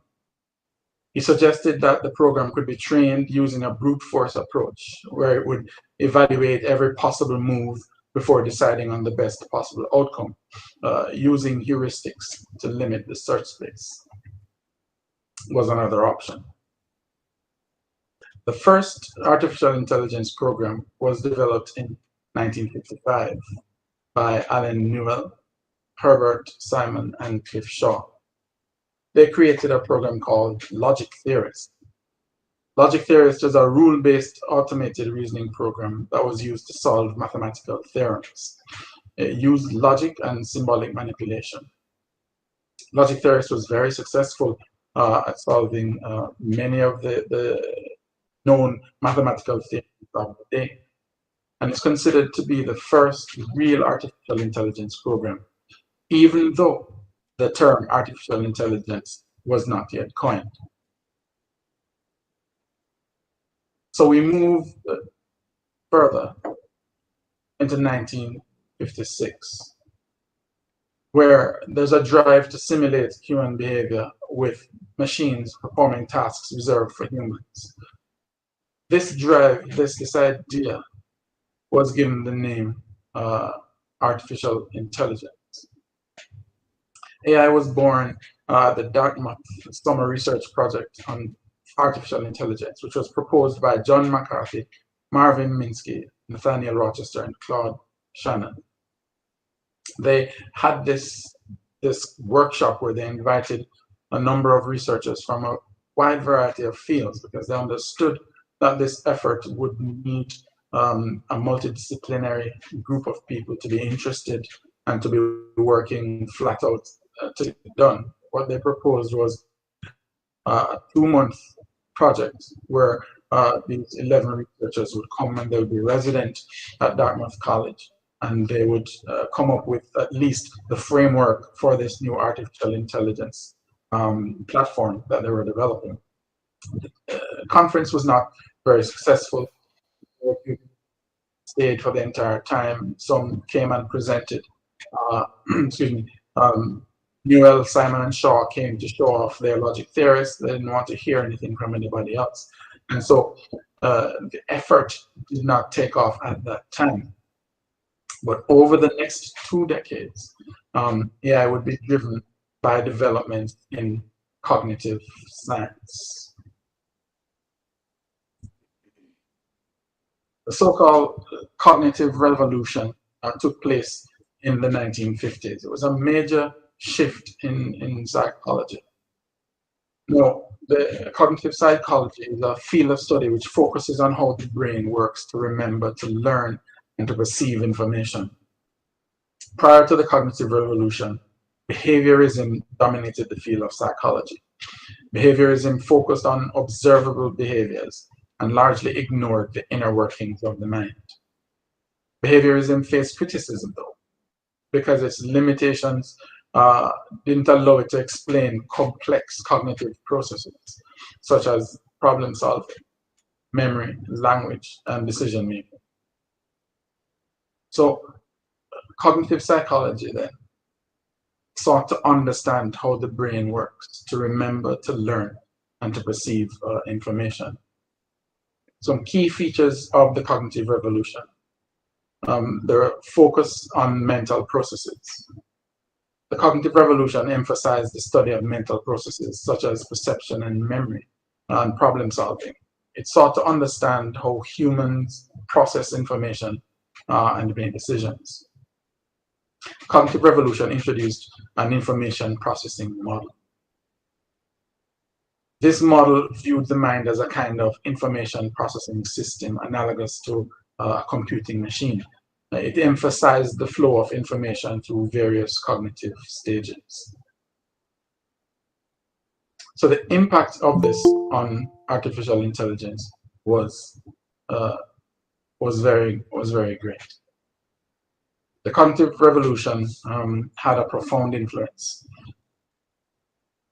Initially, what it did was to develop the field of symbolic AI, or to lead to the development of symbolic artificial intelligence. Because it focused on symbolic representations and information processing, it was ideal for the use in AI. Researchers began to develop AI systems that used symbolic representations of knowledge and employed rule-based reasoning. This aligned very well with the cognitive model of problem solving. Natural language processing was another natural offshoot of the cognitive revolution. Cognitive scientists and AI researchers worked together on systems that could understand and generate knowledge, human language, pardon me. This led to advancements in machine translation, question answering systems, and more. Expert systems were developed. The concept of expert systems were developed in these early exchanges in the 1950s. This aimed to replicate the decision-making process of human experts in specific domains, and it gained traction during this period of time. These systems relied on symbolic knowledge representation and based reasoning. Again, this alignment between AI and cognitive science. It also produced at that time cognitive modeling. Cognitive scientists and AI researchers developed computational models of cognitive processes, such as memory, learning, and problem solving.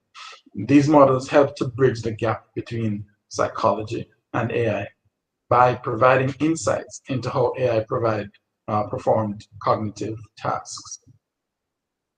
Technically, this was a period that gave rise to the development of the connections approach, which is the use of neural networks. And we saw early work being done on perceptrons, which was a precursor to the neural network. And even deep learning had its origins in the 1950s with Rosenblatt's work on deep learning. Then we go up to the period of the 1970s. So in the 1970s, AI flourished because computers became cheaper, they became faster, and tools were developed to program these computers that didn't require physical devices, cards to program them. And so, spurred on by promising results, AI researchers began to overpromise. They overpromised and they failed to deliver on key statements. Marvin Minsky suggested in 1970 that within 8 years at the most, there would be a machine with the general intelligence of an average human being. Statements like these that couldn't possibly have been met made it difficult for researchers to secure funding for further work. The optimism that followed this boom in the late 60s and early 70s was outstripped by the reality. AI went into a visible decline. Sir John Lighthill was commissioned by the British government in 1973 to do a report on AI and its feasibility as to deliver the things that it promises to deliver. A part of his report, John Lighthill said, in no part of the AI field have discoveries made so far produced the major impact that was then promised. And so because of this, a lot of AI researchers started to focus more narrowly on the solutions to problems that require human intelligence and less on cognition. This is what some refer to as the first AI winter. One of the the interesting things is that while AI visibly went away because there wasn't much funding for it, what happened was that people who were interested in AI at the time, they rebranded their labs and they ostensibly changed their focus. So they started calling their labs, they're giving their labs names like machine learning labs and pattern recognition labs, informatics, knowledge-based systems labs. But they were still doing the work of artificial intelligence. They just didn't call it that because they wouldn't funding for their research. Skip to the 80s. There's a different approach here to AI. And the connectionist approach was revived because in the 70s they moved away from the connectionist approach back to symbolic approaches. But the 80s saw another boom in AI. Jeffrey Hinton, David Rumelhart, James McClellan, these researchers made significant contributions to neural network theory. They proposed backpropagation algorithms which allowed for learning. And so you could see why they would then revive interest in neural networks. But alongside the boom in neural networks, expert systems were beginning to be developed in the 1970s. And these gained prominence in research and commercial applications because of the symbolic knowledge that could be generated by engaging with experts and then translating what they shared into instructions and programming a computer to follow those instructions. Despite this promise of the expert systems and even some early successes that were produced by neural networks, similar problems arose. Again, there was the overpromising. There are limited computational resources, even though they were more readily available than in the 50s and 60s and 70s. They were still limited. There were challenges in scaling up AI systems. So they would work well in the lab and on small problems. But when it came to scaling these up, there were some issues. And the labor-intensive knowledge acquisition process that accompanied expert systems, where you'd have to sit and talk to experts over a period of time, and then be able to translate what they said to you into symbolic language and then programming. That became too labor-intensive, too time-consuming. And so what followed were a round of funding cuts.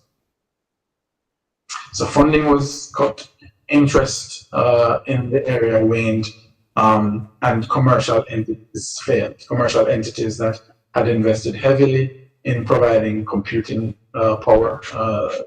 There were computers that were specifically built to program in Lisp, and these companies went out of business during this second AI winter. But despite all of these setbacks, despite the funding cuts and the criticism and the shift of attention to other emerging technologies, AI research continued through to the early 90s. They continued in specialized areas. However, the field eventually emerged from the downturn, driven by advancements in computing power, new AI algorithms, due to the explosion of techniques for machine learning and neural networks, and the successful application of these techniques. We see today the evidence of this resurgence in AI. So now to some milestones in the 90s. In 1995, excuse me, the NavLab team from Carnegie Mellon had a program that they called the No Hands Across America program. And what they did was that they attempted to drive from the east coast of America, from Washington, D.C., the west coast, San Diego, some 2,800 miles. And they wanted to do this with an autonomous, somewhat autonomous vehicle. The steering was controlled by a computer. This is on the left, a shot from inside NABLAB 5. But the throttle and braking were controlled by an operator. So this was one of the very first attempts to show that, at least in part, you could have an autonomous vehicle. NAVLAB 5 was able to make it 98% of the way across the United States. It drove 2,797 miles autonomously, semi-autonomously. So that was a big milestone in computer vision, which occurred in the 1990s. Also in the 90s, IBM developed Deep Blue. Deep Blue was a computer that was used for a number of computational tasks that had high computational requirement. They taught it to play chess using a kind of brute force approach, exposing it to very many games. So it would evaluate tons of moves, and it would be able to think many moves ahead. And by evaluating thousands of moves, excuse me, in seconds, it was able to beat Garry Kasparov, the world-leading chess player at the time, 1996. Kasparov had won a few games and beaten Deep Blue in a match. The rematch in 1997 saw Deep Blue Kasparov, and this was the first time that a computing machine had beaten a human at a high-level game such as this. And it marked a significant milestone in artificial intelligence in the 90s. There were milestones in speech recognition. Dragon Systems, later to be called Nuance, released Dragon Naturally Speaking in 1997, a dictation system which will allow for natural speech to be dictated onto a computer into a document, and that fueled the move into dictation systems. After, I think, two weeks after that, IBM released via voice their version of dictation system. So artificial intelligence was driving speech recognition even in the 90s. And then we had another milestone in intelligent tutoring systems. The auto tutor intelligent system was first used in 1999 to teach Newtonian physics, and auto tutor is still available today, mimicking the way that human beings would tutor a student. And it's one of those enduring technologies that began in the 90s, driven by the second excuse me, wave of artificial intelligence, and taking advantage of what we then knew about how human beings processed speech. And it went beyond that as well, because it was, even though it did take speech input, the intelligent tutoring system itself was built upon an AI with an expert system at its core. So we now come to the closer to the present, where we're looking at the 2000s up to now. And this has seen a resurgence in neural networks. Over the past 2 decades, AI research has seen phenomenal growth. And this has been marked by 3 main steps. Firstly, a shift toward machine learning. Secondly, a rise in the popularity of neural networks, in particular, deep learning for neural networks. And more recently, the growth in reinforcement learning. These have all been facilitated by the availability of cheap hardware, unthinkable amounts of data, much of it freely available, and novel algorithms. So machine learning, though it's not new, because it was conceived in the 1970s. It only proved feasible in the 2000s with the dramatic increase in computing power and the ease of processing instructions in parallel. Machine learning represents a paradigm shift in computing, because as you'll be able to see from the diagram on the left, traditionally rules and data are input to the computer, and the program would output answers. However, with machine learning, data and answers are provided, and the rules are generated as output. These rules can then be applied to unseen data to provide novel answers.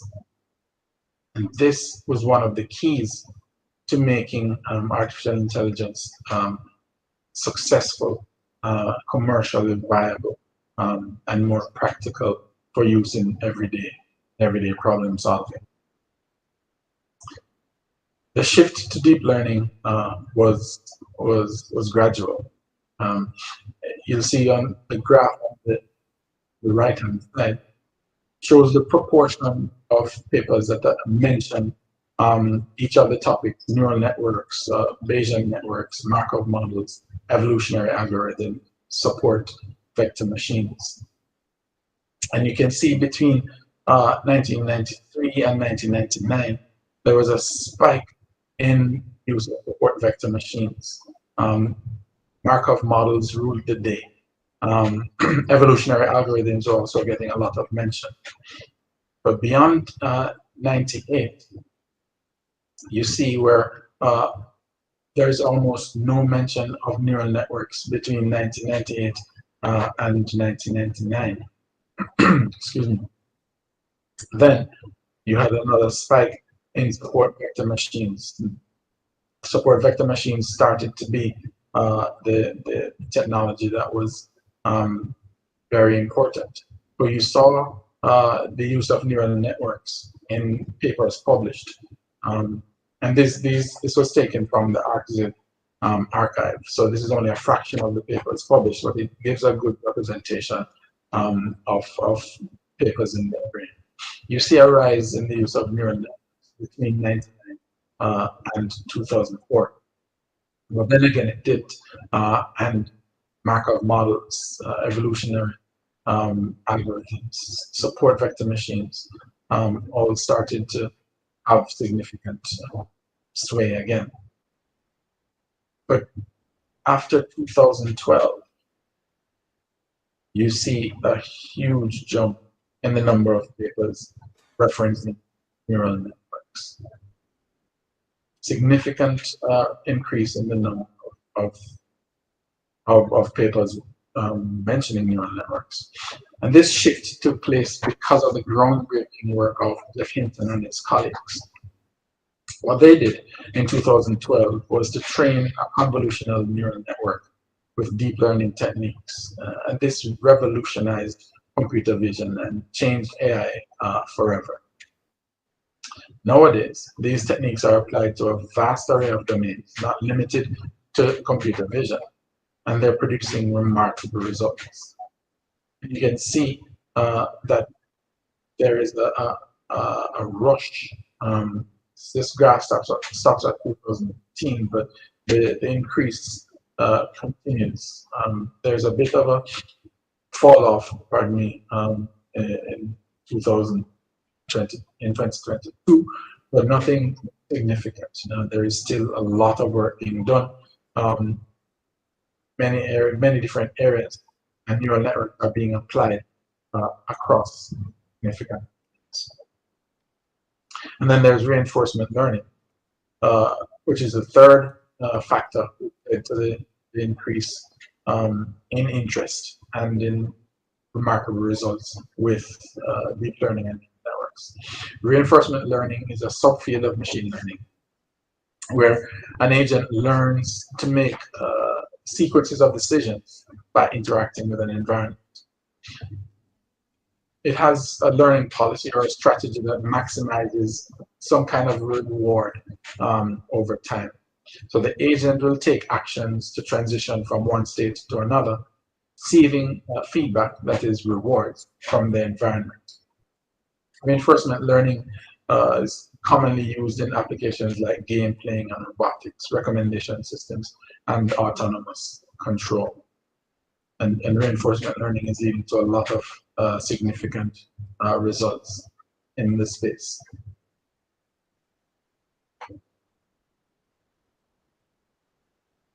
So if we were to take this graph and to analyze the popularity of AI over the decades, we'll see that there are spikes. Spikes in the 1960s, there's a spike in the 80s, late 80s, 90s. But you also see these dips as well. The solid blue line represents, excuse me, AI, the popularity of AI. And you see the peaks, but you also see these troughs representing AI winters. The first AI winter in the 1970s, the second AI winter, which occurred a little earlier than it's depicted on the graph, but there it is. But what is interesting, the researchers superimposed the availability of digital data as well as a Moore's law curve. Moore's law, which predicts the doubling of power over a specific period of time. And what they pointed out was that the peaks in AI popularity are commensurate with increases in computing power, doublings of computing power. And so this current boom in AI is also related to the significant increase in computing power.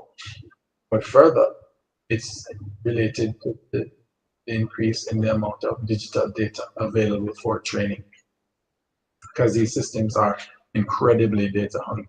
One of the faults of the systems is that they require unseemly amounts of data to be trained and to work efficiently. So one of the concerns is that there may be another spike and decline in the popularity of AI, given that the availability of digital data doubles more quickly than does Moore's law double, suggests that computing power will double. So the idea is there may come a time in the not so distant future where the availability of data is greater than the computing power to process it, and that may see a dip in the popularity of AI. That remains to be seen, but it's something to watch for.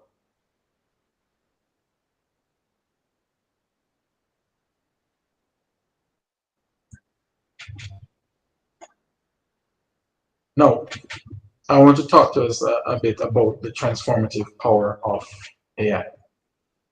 And I'll simply be pointing to a number of areas where AI has had impact, significant impact in recent times. So AI is transforming medicine. If we look at diagnostics, we see where computer vision algorithms can detect infections and disease more quickly and more accurate than human experts. During the COVID-19 pandemic, the height of it, AI algorithms were able to assist in the quick diagnosis of COVID-19 in some countries. But we also see in diagnostics speech recognition being used to detect neurocognitive diseases such as Parkinson's and Alzheimer's. We see it being used in the assistive technologies for dysarthria. people with cognitive neurodegenerative diseases. DeepMind's AI Alpha Icacecs has just announced that they hope to predict DNA changes that are benign and those which are likely to be pathogenic, because they have mapped the entire genome, and so they can now test the sequences to see which sequences, which changes in the letters point to the presence of or the development of disease. This would be a dramatic step forward in diagnostics, in potentially presenting cures for individuals. I heard one of the speakers talking about digital twins. Typically, we think about digital twins for engines and for other complex systems. There are companies now that are thinking about creating biological digital twins, where you can have a full mock-up of an individual microbiome, their physical characteristics, their overall health history, and that could be tracked in real time. And when things go wrong, those could be detected early, even at the molecular level, and then individual could be forewarned to seek treatment, to seek support. So AI is playing a significant role in the transformation of medicine. AI is helping with the development of robots for medicine as well. Johns Hopkins University, their STAR robot to perform laparoscopic surgery on soft tissue for efficiency, more accuracy, and more speed than a human being can do it. And AI in recent times has been used to identify candidate proteins for new drugs, which could lead to new drugs coming to the market for particular diseases. AI is transforming finance. AI is being used to better predict and assess loan risks, to prevent cyber attacks. It's being used in trading, autonomous trading, being used for fraud detection, fraud management, prevention. And of course, AI is being used in automated customer service applications. Many of us have gotten so used to we can't remember a time when there wasn't an AI talking to us from the back. AI is revolutionizing education. There is simulation that can be deployed in education and training. Virtual classrooms and immersive learning experiences have been developed and are being further developed to enhance learning, to bring learning to marginalized individuals, to remote communities, and even to share these experiences over very long distances with the advent of MOOCs and other open courses. AI is used in education to train professionals who are in high-risk environments. So for instance, aviation simulators are taking advantage of AI technology to have a more realistic training of pilots. Excuse me. And learning is becoming more personalized. Individuals' learning styles, individuals' preferences, their cultural backgrounds are being fed into AI systems, and they are personalizing the learning journey for individuals. And so in that way, AI is also transforming education. Then there are conversational AIs. Chatbots, conversational agents, large language models. These are being deployed in many domains, in healthcare, customer service, in education, and they are leading to improved human-computer interactions because they're getting better every day. AI is impacting climate change response.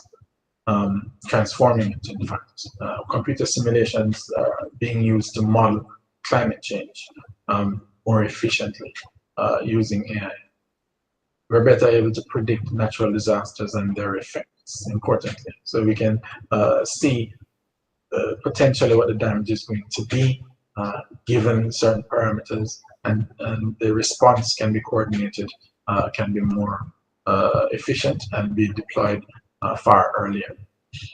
AI is helping in the climate change fight with helping to craft environmental policy and influencing decision making. And it's also enabling collaborative efforts in climate simulation across labs, across countries. AI is being used in sports and performance analysis, and having a transformative effect there as well. You can simulate sports strategies and player behavior. Dr. Mansing has developed one of these AIs for cricket, for picking a cricket team. Player performance and analysis is being impacted by AI. Injury prevention, athlete optimization on a personal level is being facilitated. And there's, of course, the impact on sports analytics, which assists in a number of different ways, from profit sharing to profit taking. AI is in the entertainment and creative industries. So AI generated content in music and art and literature is becoming ubiquitous. Deep learning is assisting with creative expression, detecting creative expression, as well as generating creative expression. Excuse me. AI is playing a significant role in the entertainment industry. There are AI rappers, there are AI singers, there are AI painters. And AI is also helping with the copyright and ethical considerations, even though by using AI, some of those considerations are, some of those problems are generated. AI is also helping with their solution. I just want to show you quickly how AI is impacting the entertainment and creative industries.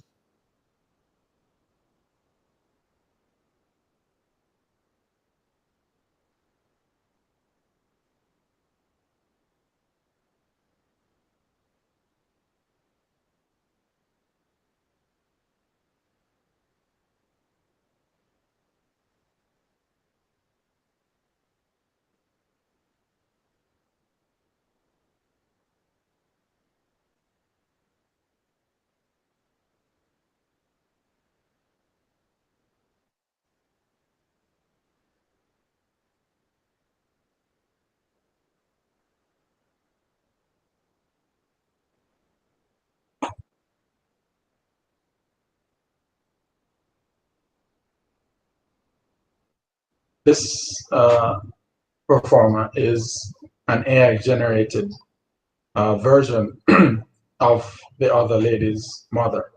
This performer died in 1982, but she was revived using AI, including her voice, and of course the image that you're seeing. This is an ad for VW, and of course there were people who were pleased that this long dead beloved singer could have been revived using AI, but there were others who had concerns about the ethics of it, and other concerns.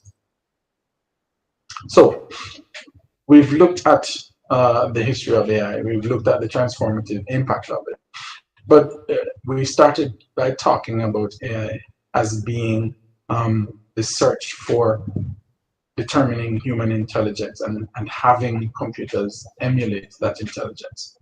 I want to ask the question now, do we actually have true intelligence, or is it imitation?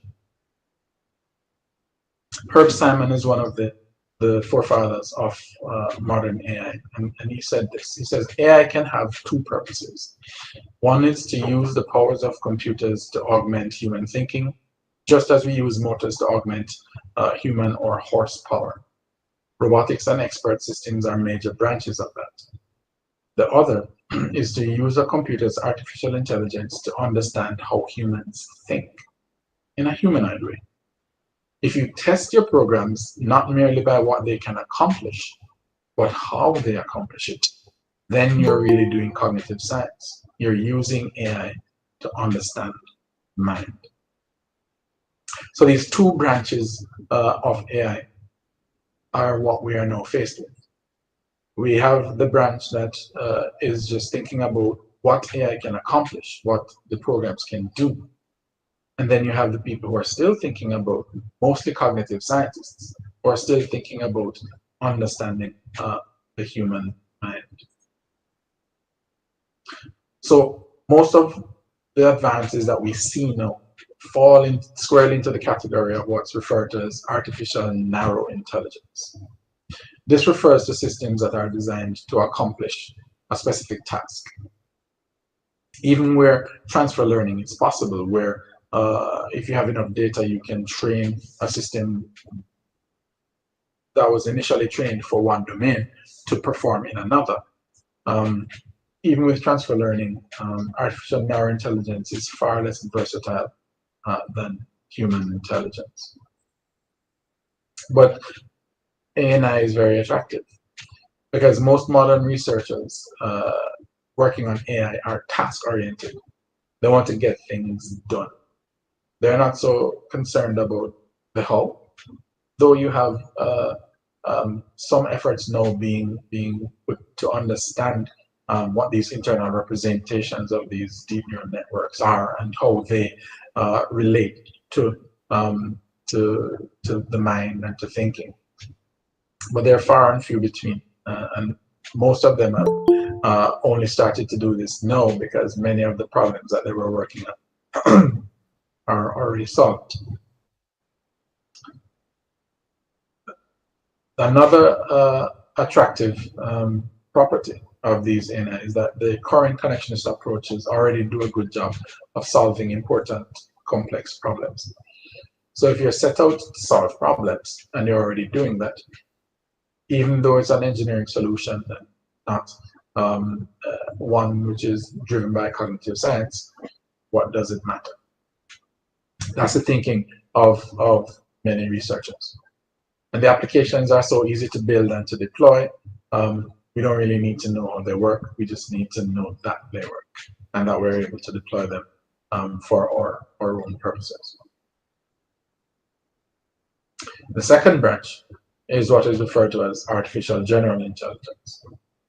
Now, artificial general intelligence would see autonomous machines becoming capable of general intelligent action. Like human beings, they would be able to generalize abstract learning across different cognitive functions. AGI would have a strong associative memory and be capable of judgment and decision making. It could solve multifaceted problems, learn through reading and experience, create concepts, perceive the world and itself, invent and be creative, react to the unexpected in complex environments, and anticipate. That's a whole lot. The development of artificial general intelligence presents numerous challenges and raises significant ethical considerations.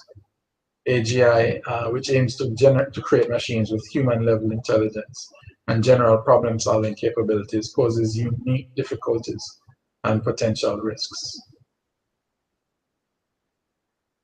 Here are some of those risks. So you have the technical complexity. AGI is immensely complex in its undertaking. It involves creating systems that can learn, reason, plan, adapt across a wide variety of domains. And achieving this level of intelligence is a monumental technical challenge. But okay, fine. We don't do things because they're easy. We do them because they are hard, President Kennedy said. But there's also the safety and control mechanisms. You have to ensure that the safety and control systems of AGI are robust so that they can be operated safely. We can avoid harmful actions and have mechanisms for human intervention in case of unexpected behavior. We have to have value alignment, ensure that the values of an AGI and human beings are aligned. So we have to ensure that AGI behaves ethically and in accordance with societal norms. And this is a significant challenge to achieve.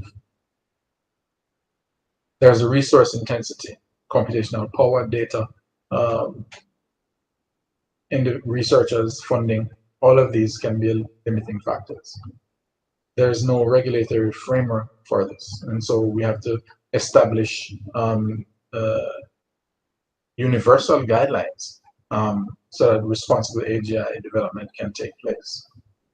Then there is the societal impact, the potential societal impact. It's currently unknown. And so we'd have to assess how AGI would affect employment, inequality, privacy, even human autonomy. And then there are the long-term considerations. We have to factor them into planning. We have to look at the time scales for achieving this. And so planning for it remains difficult if we can't have a proper time scale. And then there are the ethical considerations. AGIs would have to be fair and unbiased. And so the data that they're trained on needs to be carefully screened, and so that they don't reinforce societal prejudices.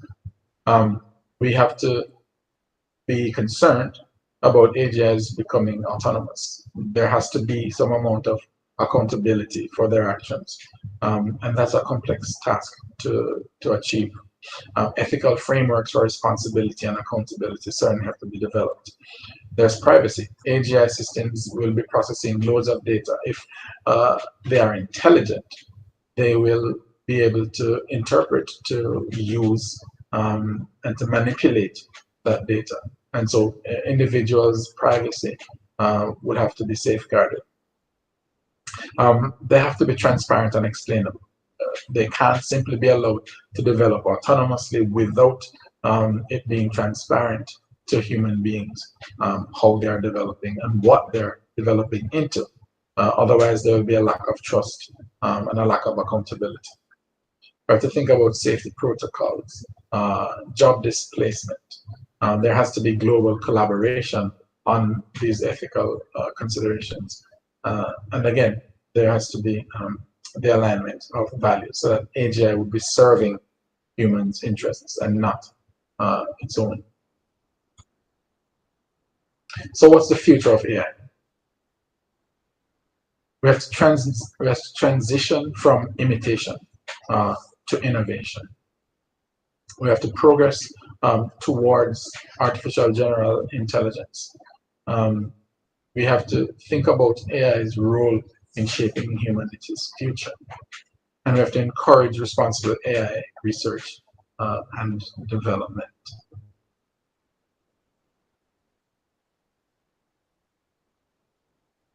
I have mentioned, but not gone into detail about the potential dangers of AGI. Superintelligence. If AGI becomes super intelligent, it could rapidly outpace human capacity in all domains, including strategic planning, problem solving, and innovation. That would be a problem. The loss of control. AGIs become autonomous, too advanced, they may act in ways that human beings can't predict or control, potentially leading to unintended and harmful consequences. Then there's the existential risk. The misalignment of values could lead to actions that are detrimental to humanity. AI may just do something that's beneficial to it and is specifically harmful to human beings. This poses an existential risk to the future of our species. There are the unintended consequences. AGIs may optimize and develop their own objectives without considering the broader impact on society. Excuse me. So they could prioritize efficiency and goal achievement over human welfare. There is the bias and discrimination. There are security risks, job displacements, economic inequalities, regulatory changes that would have to be made, and so on. So addressing these dangers requires careful research, collaboration between AI developers and ethicists, transparency in AI development, robust safety protocols, and the establishment of ethical guidelines and regulations. All this would ensure that AGI is developed and deployed responsibly. Is essential, and this is essential to harness its potential while mitigating all the risks that it presents. These must be at the forefront of AGI development efforts. So in conclusion, we've gone through the history and implications of computer simulation and human behavior. And it's clear that this field has witnessed remarkable growth and transformation over the years, from early symbolic logic-based systems to the emergence of neural networks, multi-agent systems, medicine, education, robotics. We've made immense strides in our quest to mimic the intricacies of the human mind and body. For the most visible applications of AI, though, the goals seem to have shifted from an understanding of how the mind works to how and what the mind can achieve. Nonetheless, there have been profound transformations of how we view and interact with machines, and this has led to far-reaching advancements in technology. However, with these advancements come ethical and societal responsibilities that demand our attention. As computer scientists and experts in this field, we must continue to explore these simulations' potential while ensuring that they align with ethical principles and respect human rights. So, thank you for your attention. I look forward to engaging in a thoughtful discussion if there is time on this vital topic, collaborating to shape the future of computer simulation of human behavior. Together, we can unlock the potential of this field while navigating the complex ethical and social challenges that it presents. Thank you.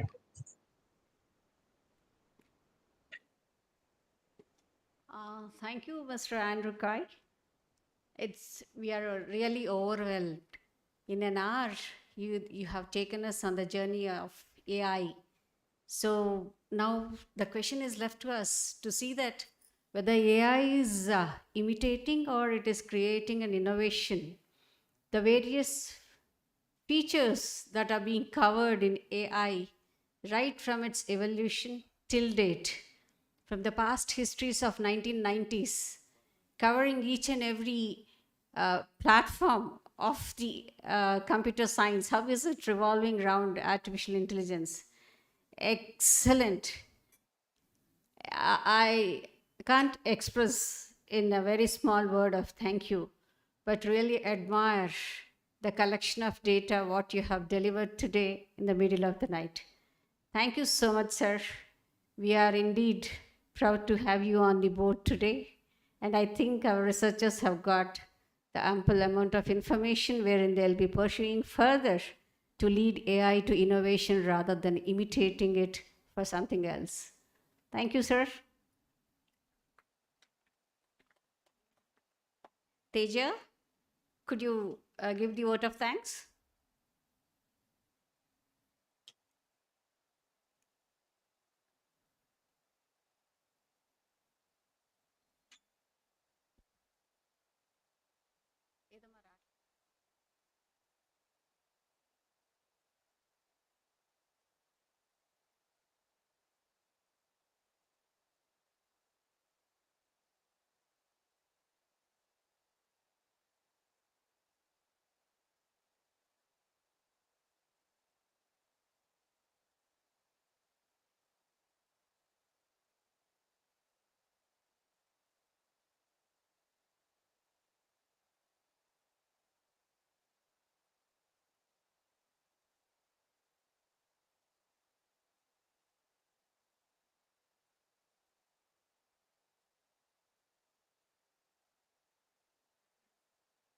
We can hear you.